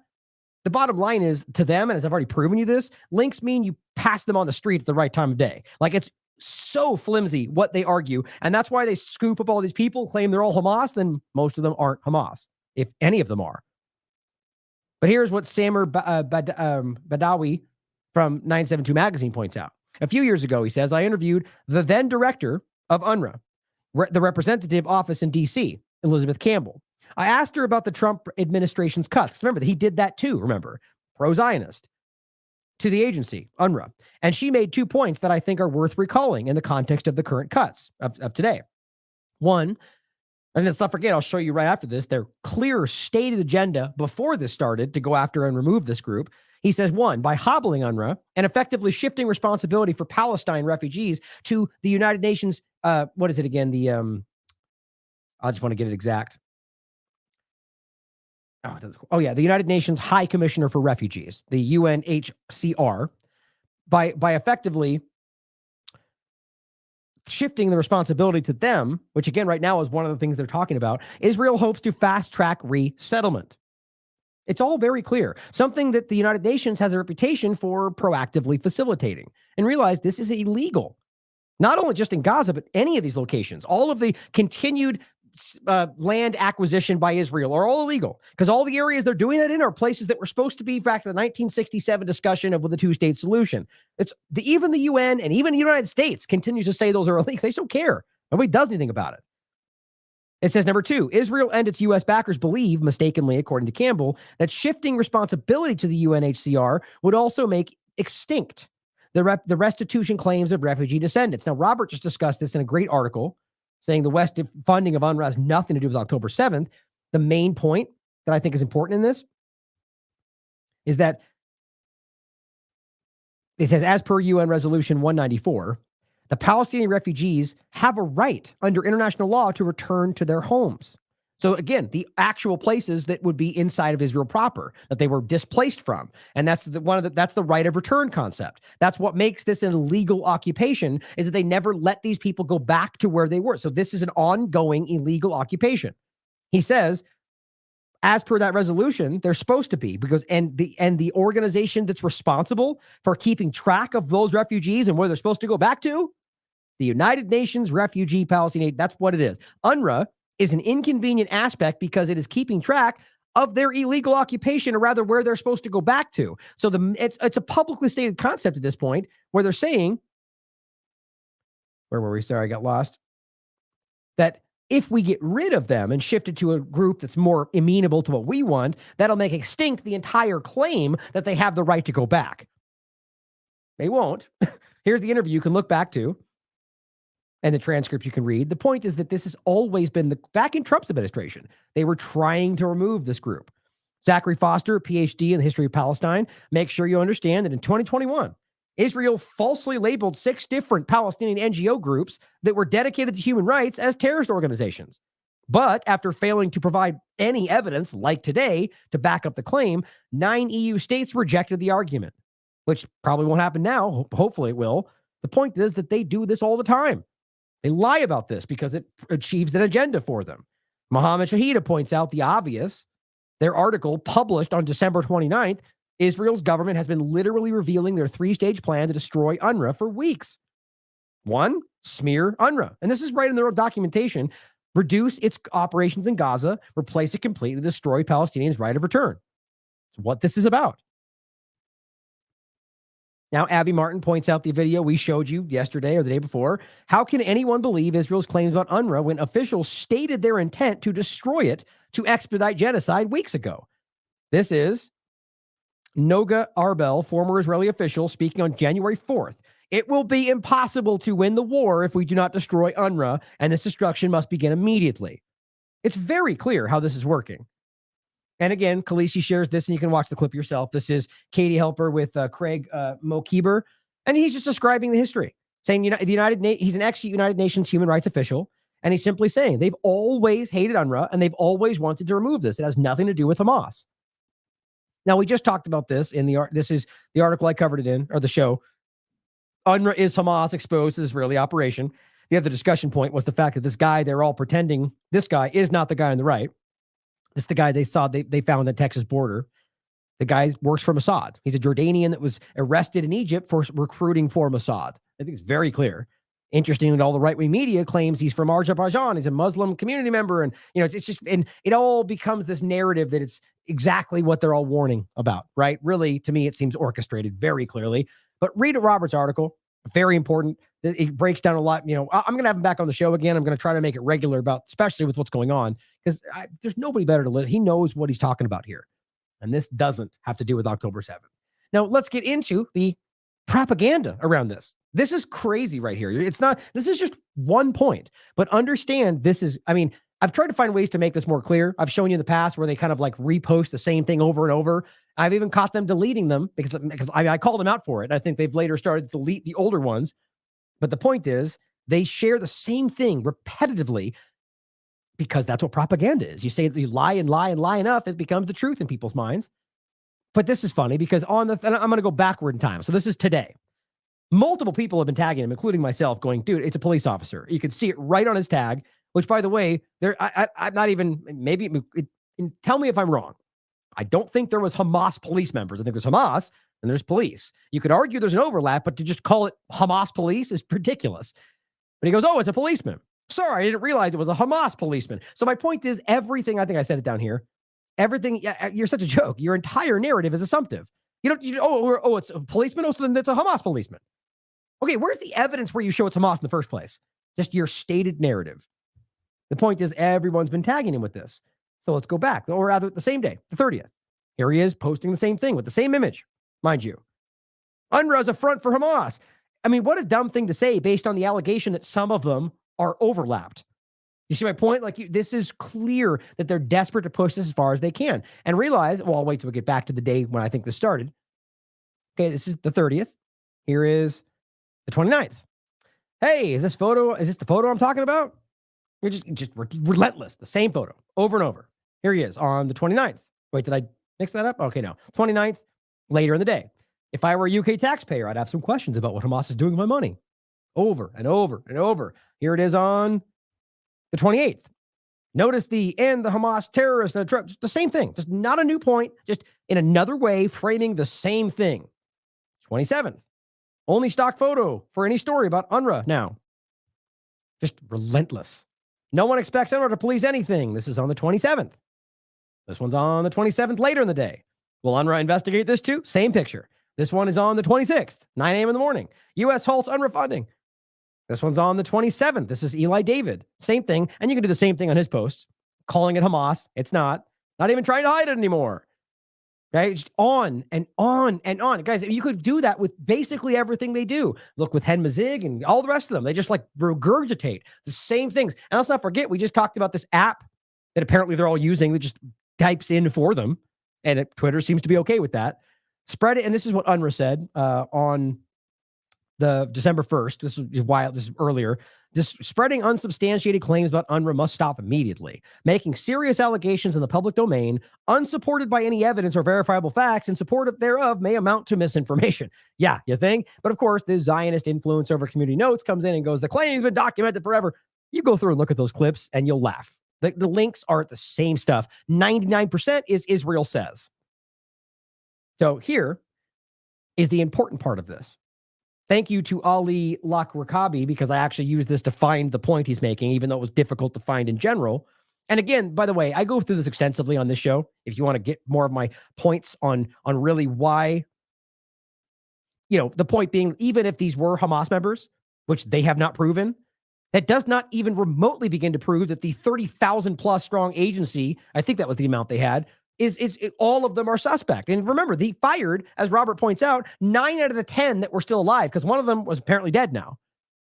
And that he stated that was they are going to investigate. So he was willing to fire these people before he's even investigated, simply because he's trying to make a point. And yet they still because they just jump the gun and they make, oh, you're all Hamas, because it's the only thing they can do to try to destabilize the last surviving. That's the saving grace for Palestinians right now. They know that. And then, of course, 9 countries pull funding over allegations. And even their White House press release said that, over allegations. And we have so much provable evidence of war crimes in Israel or in Gaza. The World Court says it has merit, and what they did, I mean, it's crazy, and not a single thing in that direction. But a floated allegation, 9 countries pull millions in funding. These people are dying of starvation today, and it's only going to get worse when this runs out. But here, this person says, I saw this picture below. Here's the picture with another angle. Posted everywhere today in Israel. I don't see the date on here. That the 10th is this post, but I forget what date he posted this. It doesn't say. Actually, I should have done that. I should have found his post, but I found the one that he's referencing. He says, it looks very odd. I did a Google reverse image search until I found the original post from the Rafah police. Ah, okay. So it's Rafah police. It's not Hamas, where they are talking about securing the aid received before its distribution. Please share. They're using this lie as proof to defund UNRWA. So this guy posts this, right? Of course, he doesn't put the actual link because then you could look into it further. But he goes, oh, Hamas police says it's securing the aid. Let's take Hamas's word. Like, that's pretty desperate. So you literally give evidence to suggest this is not even the location you say that it's in, and ultimately that it's a police member that you can prove, and it's from a time before you said it happened, and you just go, oh yeah, take Hamas's word. Like, I'm actually surprised they even respond to that, because pointing it out seems pretty stupid for Elon Levy, because I'll show you why. Here is the post from January 29th. And it shows you, and this is not the original post he's talking about.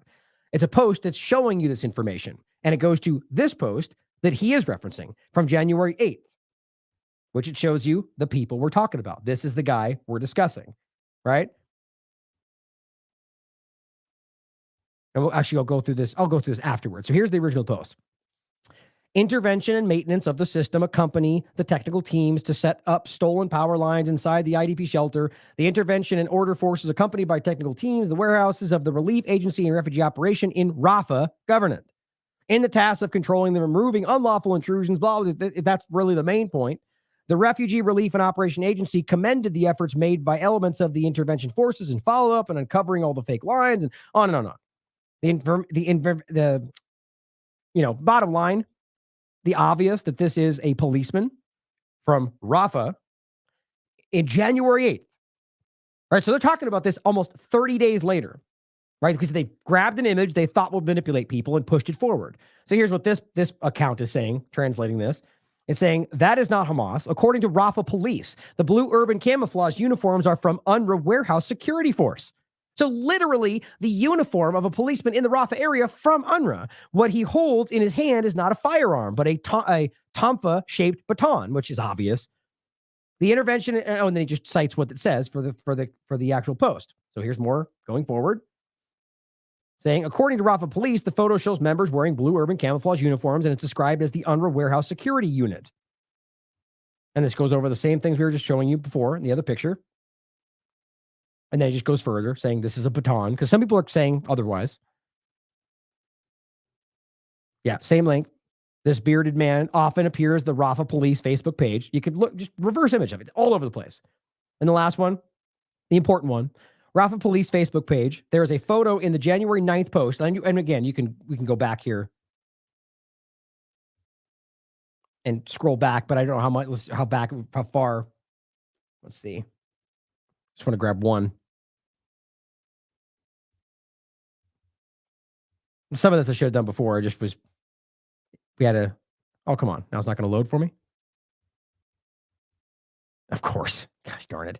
Well, it's there for you. Look through it. It's obvious. I mean, I think it's very clear. So this is the person. First of all, much clearer to see police. And it says there's a photo in the January 9th post where the unit badge can be identified. Police on the right chest, police in Arabic on the left chest. The large round patch on his left shoulder that you can see very clearly is police, is the Rafah police. The emblem on that hat also says Rafah police. You can't call this bearded policeman Hamas. Now, you could try to argue that he also is Hamas, but you'd need evidence for that, not just that he's in fatigues. And yet this whole story has expanded, and now the best they can do is go, oh, it's a Hamas security guard. Like, they're pathetic. And yet Biden and the leaders of the free world will just goose step along with this. It's crazy to me. And he knows this. Again, the starting post, people have called him out for it, and they just don't care. They try to continue to propagandize. Now here, this guy is a Israeli tour guide. Surprise, surprise. He's stepping into this. Here's something you don't see every day, basically showing you the same images. And again, showing you the Hamas leadership, who, by the way, is in Qatar, who is rich because Israel's funded them and are clearly keeping them safe as their protected entities in Qatar, while Qatar works to mediate, which they continue to ignore. But another angle, just showing you the same stuff, which, by the way, gives you more than enough evidence to prove that it wasn't Hamas, but they don't care because it's about towing a line.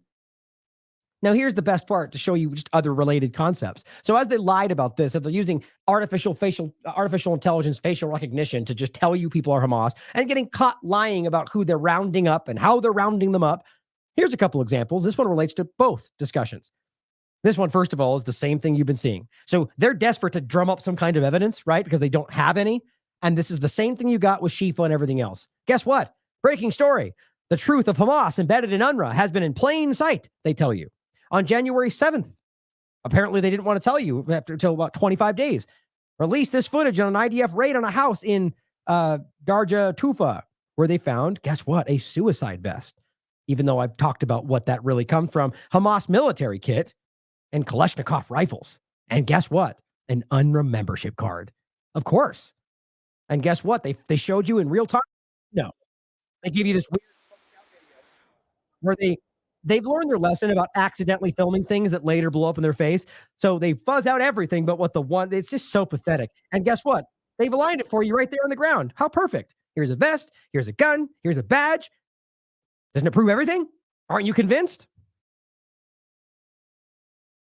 Now, to be clear, of course, this could be the case, but they've been caught even by the BBC arranging these things, altering it from person to person and acting like it's exactly, and then cutting the video.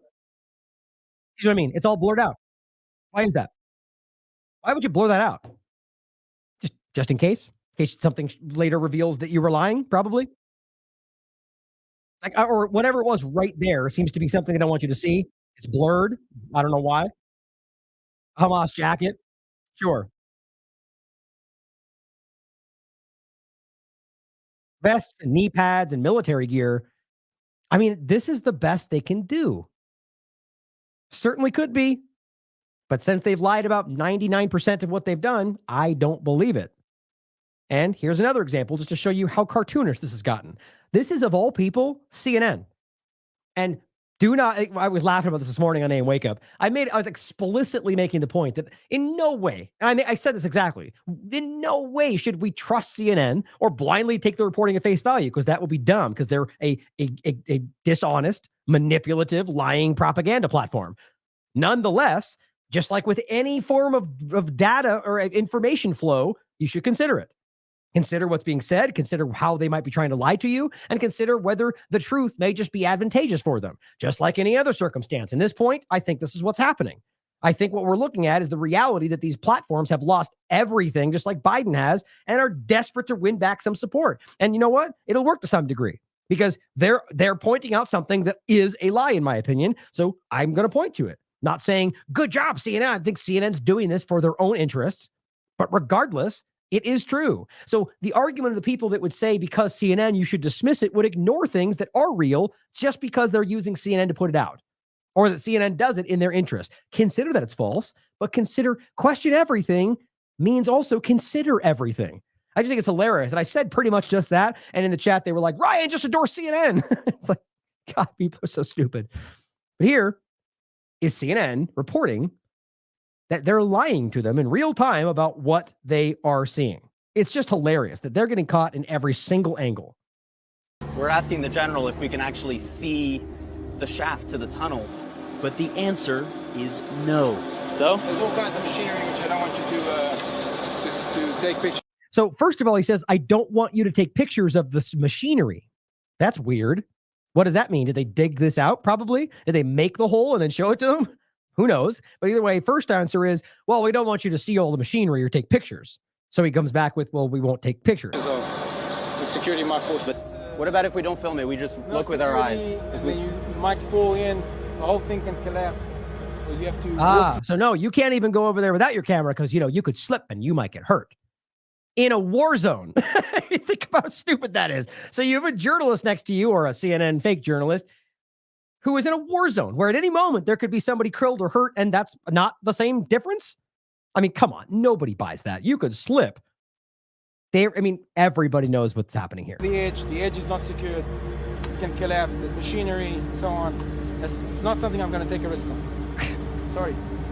The Israeli military later provided this drone footage showing the tunnel shaft we entered and or a hole in the ground. Another one nearby. CNN geolocated the footage using this satellite image. This outline shows where the cemetery once stood, and these are the two tunnel entrances clearly outside the graveyard. Right. So it's simple as that, to show you that they're lying about these holes they show you in the graveyard. The point is simple. I think this is about, one, destroying anything sacred to people that they hate, as well as creating the, creating this, setting up for the settlements that are going to be coming. But also, let's not forget, what are they doing with all the bodies they dig up? Right? Because some of these are bodies, they were fresh, a lot of them. There's been hundreds of thousands of bodies because of everything that's happening. And it's been proven that they continue to steal their organs. It's an open secret. Human rights geez, I don't know, I'm blanking on that all the time. The HR Med Monitor, the one I was just referencing. Human Rights Med Monitor, I think. They've called it out repeatedly. After Al-Shifa, they stole all these bodies, they brought it back, and all sorts of doctors spoke up about this. All these bodies are missing organs. Nobody cares because it's conspiracy theory. It's obvious that it's more than this. I mean, it's pretty gross what we're watching today. Allowing this stuff.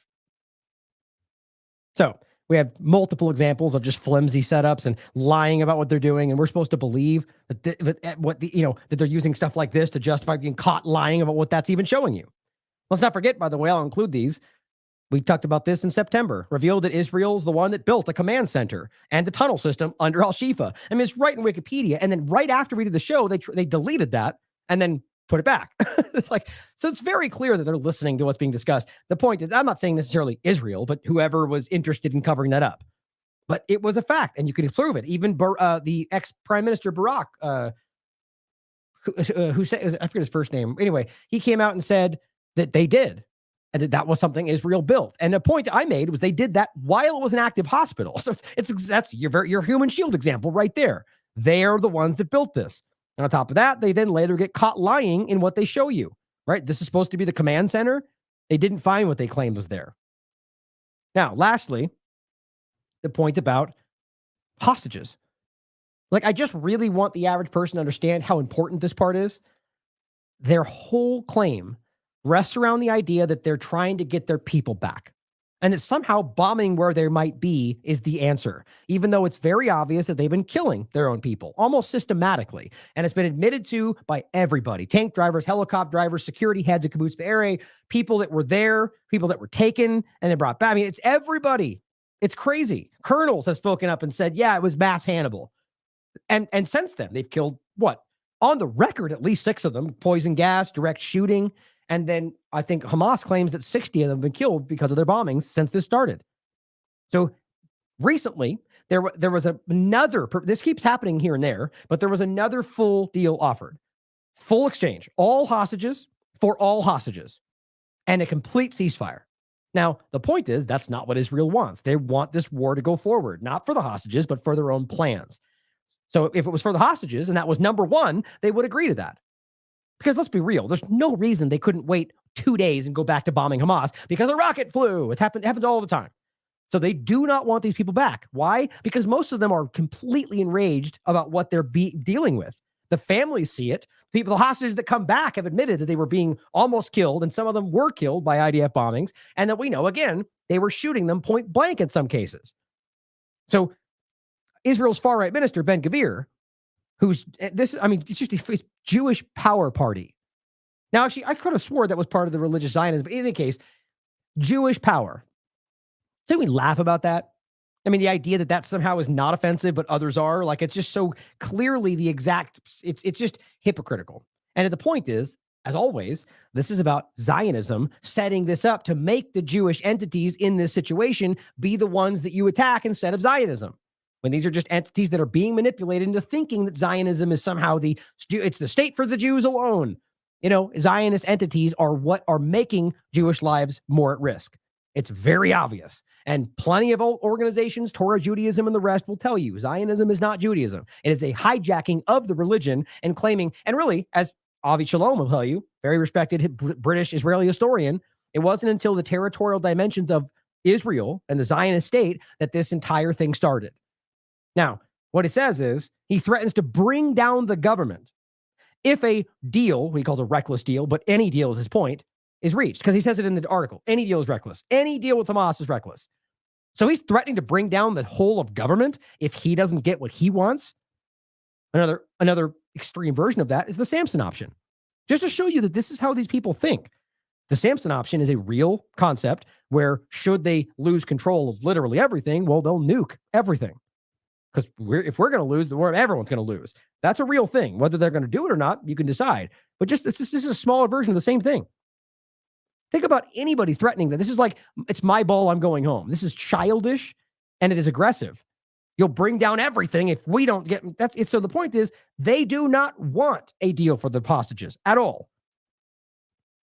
Ben-Gvir threatens to dismantle Israeli government over any reckless Hamas deal.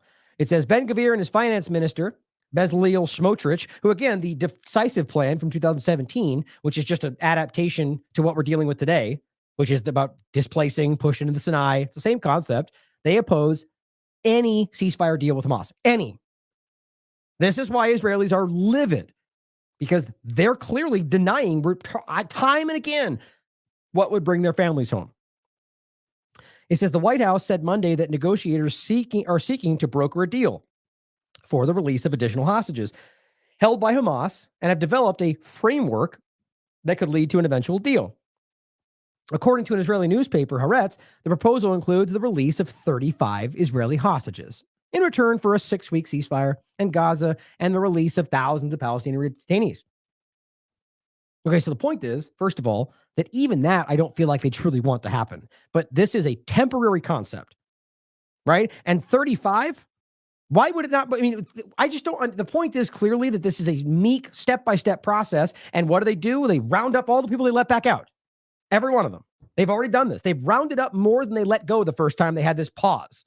It's provable. So it's a meaningless concept. And Hamas is very aware of this. And that's what they keep saying. We don't want a temporary pause. We want an end to the ceasefire, humanitarian aid for the suffering, and an exchange of the hostages, which is what Israel pretends they're trying to do and keep getting shown to be false. The Israeli offensive has left 85% of Gaza's population internally displaced. 85% of 2.2 million people amid acute shortage of food, people starving in real time, no water, no medicine. Get this. While 60% of the infrastructure has been damaged or destroyed, 60%.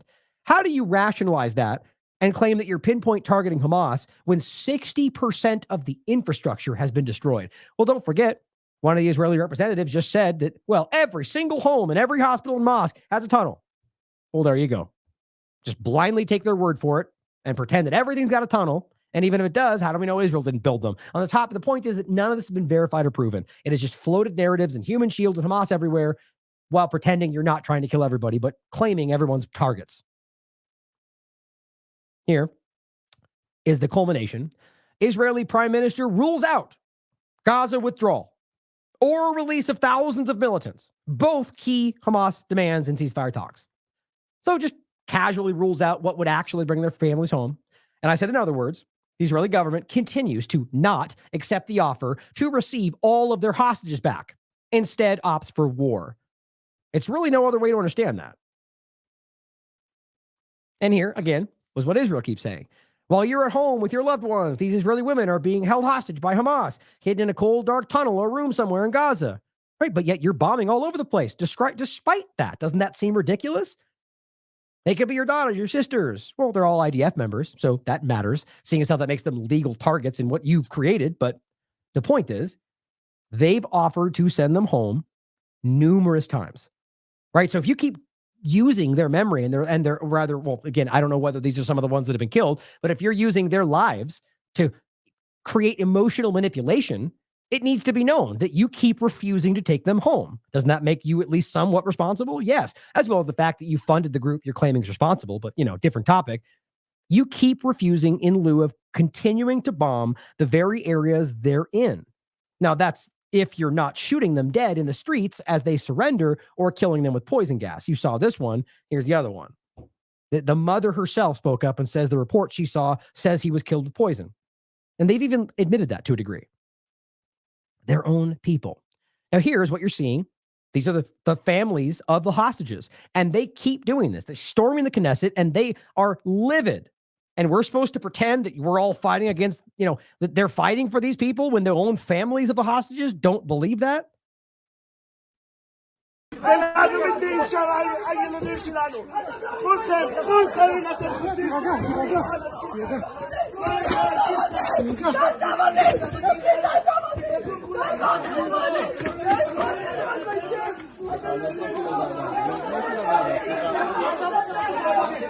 And realize this is not some one-off or a couple of people. This is like a massive pushback. They want Netanyahu out of power. And it's pretty clear the majority of Israelis, they want even if they want to see Gaza destroyed, first and foremost, the vast majority want their families back or the families for people that are still there. It's very clear. And then go back to mine. But the point is they don't want that. I mean, and here's what Elon Levy has to say about this. It's lies upon lies upon lies upon slight mistruths. I mean, he's using all these atrocity propaganda claims. But what he keeps saying is that it's about the hostages. And here's the ridiculous thing he says.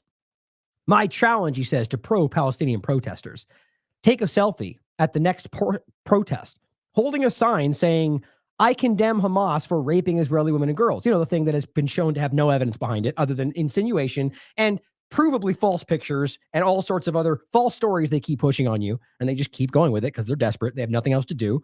He says, and I will personally donate $10 or 10 pounds to UNRWA and publicly apologize for calling you an apologist. So you're going to donate to Hamas if we say Hamas raped women. Does that make sense to anybody? It's not a joke. Like he's saying this publicly on the LBC. It's just like, I don't think you've really thought most of this through. So that means you're willing to support Hamas if we say Hamas rape people? That shows you that you're buying people to support your narrative.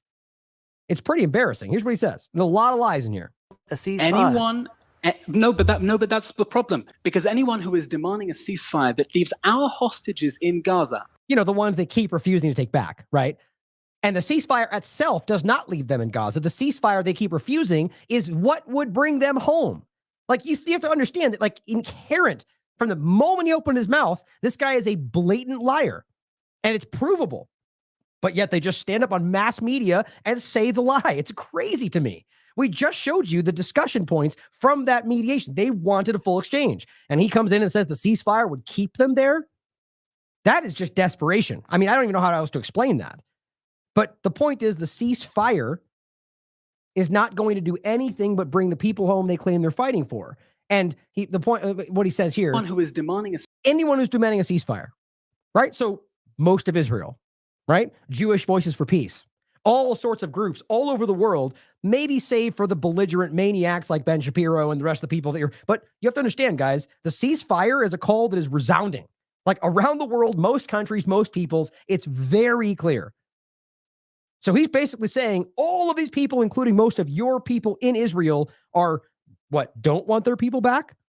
I mean, you can't even make sense of this when you really think it through. Ceasefire that leaves our hostages in Gaza and Hamas in power is saying that the rapist who perpetrated the October 7th massacre... Of course, the rapist, based on an allegation that has been proven to be riddled with lies, and there is no forensic evidence, there's no way to act. And by the way, still, not a single person has publicly come forward and made that claim. And all the liars that keep getting caught lying are the ones that are repeating these stories. Should get away with it. No one's saying that. It's a ceasefire. Why would you say Hamas would get away from anything? I mean, they're literally calling them terrorists. The point is, you can continue your operations the moment your hostages come home. They don't want that. Should not be brought to justice and should be left free to reoffend while Hamas leaders are telling us that they will perpetrate another October 7th and another and a million October 7th. Yeah, the leaders, the ones you're protecting in Qatar, the ones that have all the money that you guys gave them to continue to destabilize Palestine, those leaders. As much as it takes. That is the consequence of calling for a ceasefire. I understand people don't want more suffering. They want this war to go away. But when you are calling Israel to defend itself, you are saying that the people who burned whole families alive. There it is. Continuing to go back to the lies. They just don't have anything else. Their own media have proven these are lies. Even they had to admit that 200 of those people were Hamas members, which means that they were conflating them because they bombed houses with all of them in there. And they've later admitted that. And again, the point becomes clear that because of numerous points of the munitions that were used, Hamas was not capable of creating this. Burning whole families alive, or all of the things he goes on to say next. All of these have been shown to be blatant lies. Who tortured children in front of their parents, mutilated parents in front of their children, who committed barbaric acts of rape should be able to get away with it. And let me ask you something. What does any of that have to do with the argument of ceasefire bring the hostage home? That's what atrocity propaganda is meant to do, to make you feel uncomfortable that you would even be resistant or doing anything other than going after that. None of that happened. Their own media has proven that. Haaretz has broken it down. and Israel should not be allowed to defend itself. That is the meaning of calling for a ceasefire, and that's why I repeat my challenge. Anyone going on the protest, the next protest in London. And what does any of this have to do, what he's about to say, with what he just said? What is that? He just is spinning it into some manipulative point that makes you laugh. Like, it changes the subject in a way that makes you focus on this absurd challenge instead of what he just rattled off. Who takes a selfie of themselves with a sign saying, "I condemn Hamas for raping Israeli women and girls. I will personally donate £10 to UNRWA or any charity of their choice. They should tag me on Twitter at Elon A. Levy." I mean, what does that mean? I don't even understand why he thinks that's an interesting point. So you're willing to fund your own the terrorist group that you keep telling us we all should fight if we're willing to say the lie that you keep parroting? Why does he think that makes him look good? I don't understand that. Now, again, the aid that they continue to block while pretending that so much aid is coming through. Again, I'll just start with this one. Here's Eli David. Hi, UNRWA. How could it be, this UNRWA saying people are starving, how could it be that people are on the verge of famine, which it's provable? Everybody, anywhere is saying, UN, everybody's saying this. It's very clear. People on the ground, journalists proving it. But he says, when hundreds of aid trucks enter every day. Oh, is that what's happening? Even though you guys at first were pretending Hamas was letting them through, and then it got proven that they weren't the ones that were involved with it. And on top of that, we know that Sisi has come out and said Israel is preventing aid from passing through the crossing. Over and over, Gaza, aid trucks, as Egypt says, Israel not cooperating back in October. Let's jump forward to today. This is from, this is October 16th. Egypt says Israel's stance is stopping entry of crucial aid. But today, here's January 24th. Egypt Sisi accuses Israel of impeding aid deliveries to Gaza. Guys, it's very obvious what's happening. Very, very, very obvious. So here, as I said, as Daniela points out, the fifth day in a row, Israeli settlers are gathering to personally, physically block the aid while Palestinians are dying and while they're defunding the only agency that can continue to help them. I said illegal Israeli settlers continue to block the aid to their own hostages as well, guys, as well as Palestinians. Realize these people that are held hostage are going to be starving to death if they don't let this through for the fifth day in a row. This with open support for doing so by the Israeli government. But please tell me about Hamas stopping aid again. That was their original lie. Here's Mossad. At the crossing to block aid, hooray! They're completely inside. And then, by the way, they're all in here because their government is letting them do this. You realize it's a controlled area. They're letting them do this. They're coordinated in doing so while blaming anybody else. And they think that we can't see this. Here's an interesting, this is just the word aid from the Mossad account. Look at how many times they're talking about this. Blocking aid to Hamas. Defense minister is here, gets an earful to stop humanitarian aid. And they're lying and saying, no, it's because this is, look, all these trucks are coming through, or it's Hamas stopping it. They just lie about, what's funny is it seems like they're lying in like 4 different ways in different directions. Like we can't see that, or it's just completely clumsy. Thank you to all that came out yesterday to prevent aid. Very clear. Here they are preventing aid to Hamas. An Israeli soldier arrested for blocking aid to Hamas. Hardly. Like, come on, how are they going to say that and then praise it right here for doing the same thing? Another day as they're blocking aid, right? Like in between going, you're arrested for doing the thing that we're all promoting. And a Hamas terrorist and a UN truck. Nope. You're lying because that's your job. My point is you can go on and on and on. They've been praising the blocking of aid as far back as you want to look. Here's a clip from Israeli media, making sure you understand this is not some far-right protest. This goes on all spectrums of the Israeli society, which is important. Up here, and we're going to interview some of them that we can try and find to talk to, some of them who came out, but they're members from all different sides of the Israeli political spectrum. They say they're from the right, they're people from the left, they're religious, they're secular. Some of them are families of hostages, but all coming out for the simple goal of trying to stop humanitarian aid. So Shoshana, do you want to join me and tell us a little bit about why you came out here today, why it's important for you to come here and protest? Why do you think they need to stop this aid? Well, all the aid that's going in is going straight to Hamas. It's just supporting the terror. This is so stupid. It's provably not. I mean, this is just parroting the same narrative because it's the same reason you see Americans come out and say, oh, the Iranians are terrorists and everybody's Muslims are bad. It's the same stuff because it's promoted by your government. It's not true. It's obviously not true. I don't see any reason to support terrorism. Nobody wants that. We just want our hostages home. We want to. Oh, yeah. And the point is that aid would keep them alive, and they keep refusing to take them home. Like, they're uninformed. Stop Hamas. I don't understand why that's a problem. Just mindless. And by the way, I actually don't think I included today, but they had a post where somebody came out and was promoting this and saying, by the way, here's a lesson for you. That truck has flour and sugar, and when they put together with fertilizer, that makes bombs. It's like, my God. Well, really, you would need fertilizer with pretty much a lot of other things to make bombs. The flour and sugar without fertilizer makes what's called particle bombs, where anything that is particulate enough, like sawdust, for example, which can be ignitable, can be used to make them, pretty minor but somewhat explosion.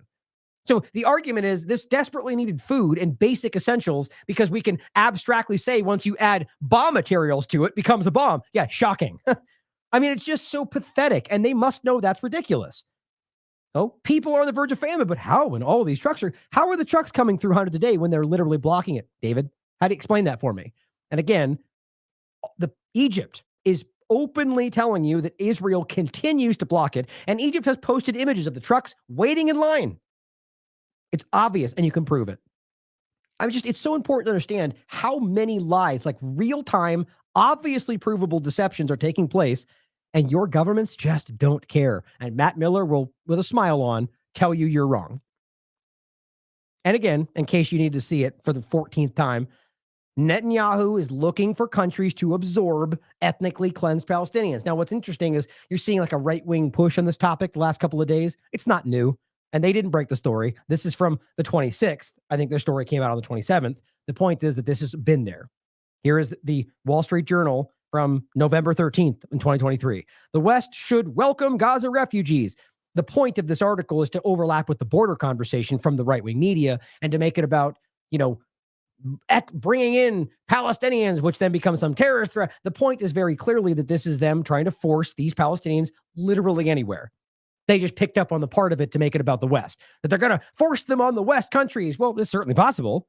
The point should not be about you freaking out about people that look different than you coming into your country, but at the point that these people are being ethnically cleansed, that they are being terrorized, they're being murdered in real time and displaced around the world because Netanyahu says, and we only focus on our own interests.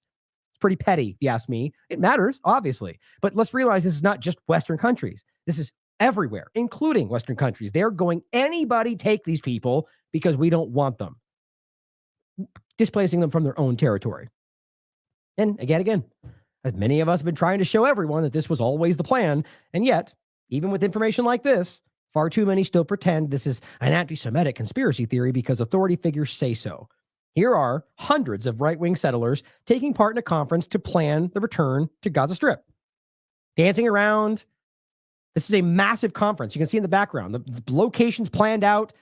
They're resettling the Gaza Strip the moment they move them out of the way. Yet we're denying that's happening. Here is a settler who is at one of these locations admitting, no, we just don't give them food. We don't give them anything, and they'll have to leave, right? We starve them to death because freedom and democracy. Arabs will move. Why do you say that? If you don't give them, if we don't give, we want to have our hostages then, right? Yeah, and they've been offering over and over and over and over, and they don't care. So we don't give them food, we don't give the Arabs anything. And if you don't give them food, the hostages will starve. They will have to leave. The world will accept them. Oh, well, the world will accept them as you guys force them out of their own territory, right? Just in case you think that was misunderstood or a one-off, here she is saying the same thing to another interview. Them out of Gaza, and we'll use different methods. One of them is not to give them any humanitarian aid. So otherwise known as a war crime. And she's talking about Palestinians, you understand? This is not a Hamas overlap. This is all of them because these are illegal settlers. But by the way, I didn't say it in the first one. It was in the tweet. But this is Danielle Weiss, former mayor of the settlement Kadumim in the West Bank, and is at the Return to Gaza conference. Countries of the world will have pity on them and take them. All right, so your point is if we starve them to death, it'll force other countries to feel bad enough to take them so we can get what we want. I mean, proudly. Think about the hubris. Think about the entitlement to say something like that and not have any sense of awareness that what you're saying is murderous, like villainous. It really is just absolutely shocking. And just in case you didn't, the Israeli defense minister, where was his name was Gallant. I confuse the two of them because they look very similar. It's weird. The point is that after the war, and they have been open about this, Israel will govern Gaza under military rule. I mean, it's just very clear. Now, whether you think that's going to happen or the settlements, I think both are going to happen simultaneously. They're going to displace as many as possible, if not all of them, put it under military occupation, which it already is, but they're going to deploy military into Gaza again. And then, just like they're doing in the West Bank and elsewhere, increasingly, step by step, incrementally, take more settlements. They're preparing it right now. It's all Gallant. Thank you. It's all in front of you. Everything is clear. They're caught about everything they're doing, lying about everything left and right. And it just matters whether we can pay attention, whether we can talk about this and be honest about it. You can make a difference if you simply speak up, inform people of the truth, show them the provable facts, not from my website. I want you to, but the point is that I think people that are skeptical, I think it's important to go right to the source material. And see, it's things like that, by the way, where I'm, hurting myself essentially in the interest of the truth. I hope that embodies everything that we do all the time. But give them the source material, give them the links that show you that they're lying, compare it to what they're saying, reach people, have conversations about this. Because right now, the support is on your side. And again, like I said the other day, there's a lot of, I mentioned there's so many bad things happening. It's such a dark time in regard to stuff like this. There is a positive line to this, that we're reaching people. And it's not just that, as I've said many times, it's that like on the conversations like this, the Israeli government has lost the control over so many things that it had before, and it's not getting it back as far as I can tell. We need to capitalize on that information and show people what these governments really are, from European governments to the Western, to U.S. governments, to Israeli governments, that they are actively colluding to control you in very nefarious ways and are actively killing seemingly anybody they want to get it done and calling it freedom and democracy.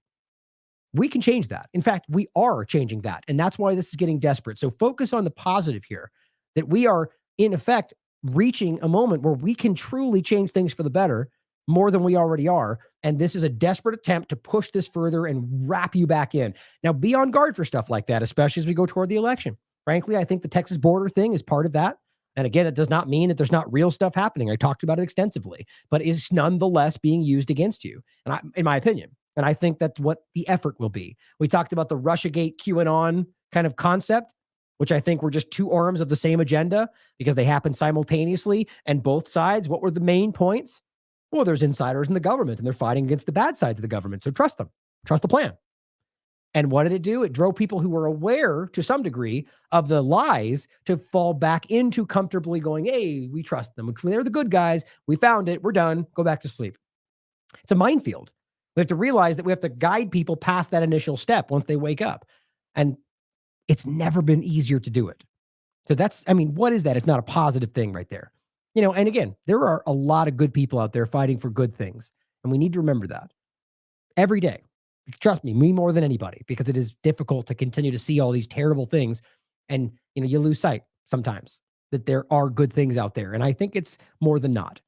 As one thing I brought up more than once in the past to end on, Caitlin Johnstone made this point about, they wouldn't pretend to be fighting for freedom and democracy and human rights and whatever else if they didn't think that we wanted that. Now realize they're not fighting for those things. That's why those things aren't inherently bad just because they claim they're fighting for them, like sustainability. They're not really doing that. But think about it for a second. They wouldn't pretend to be good if we didn't want good out of the world. So it's not, realize that shows you that the world is not slanted that way. It's the control. It's the sociopathic manipulators at the top of authority that convince you that the enemy is next to you, that your neighbor is the bad guy. And the truth is that we all want ultimately the same thing and are being pitted against each other. Just stop falling for it. It's as simple as that. Thank you for tuning in today. You're making a difference. Don't forget it. I love you all. As always, question everything. Come to your own conclusions. Stay vigilant.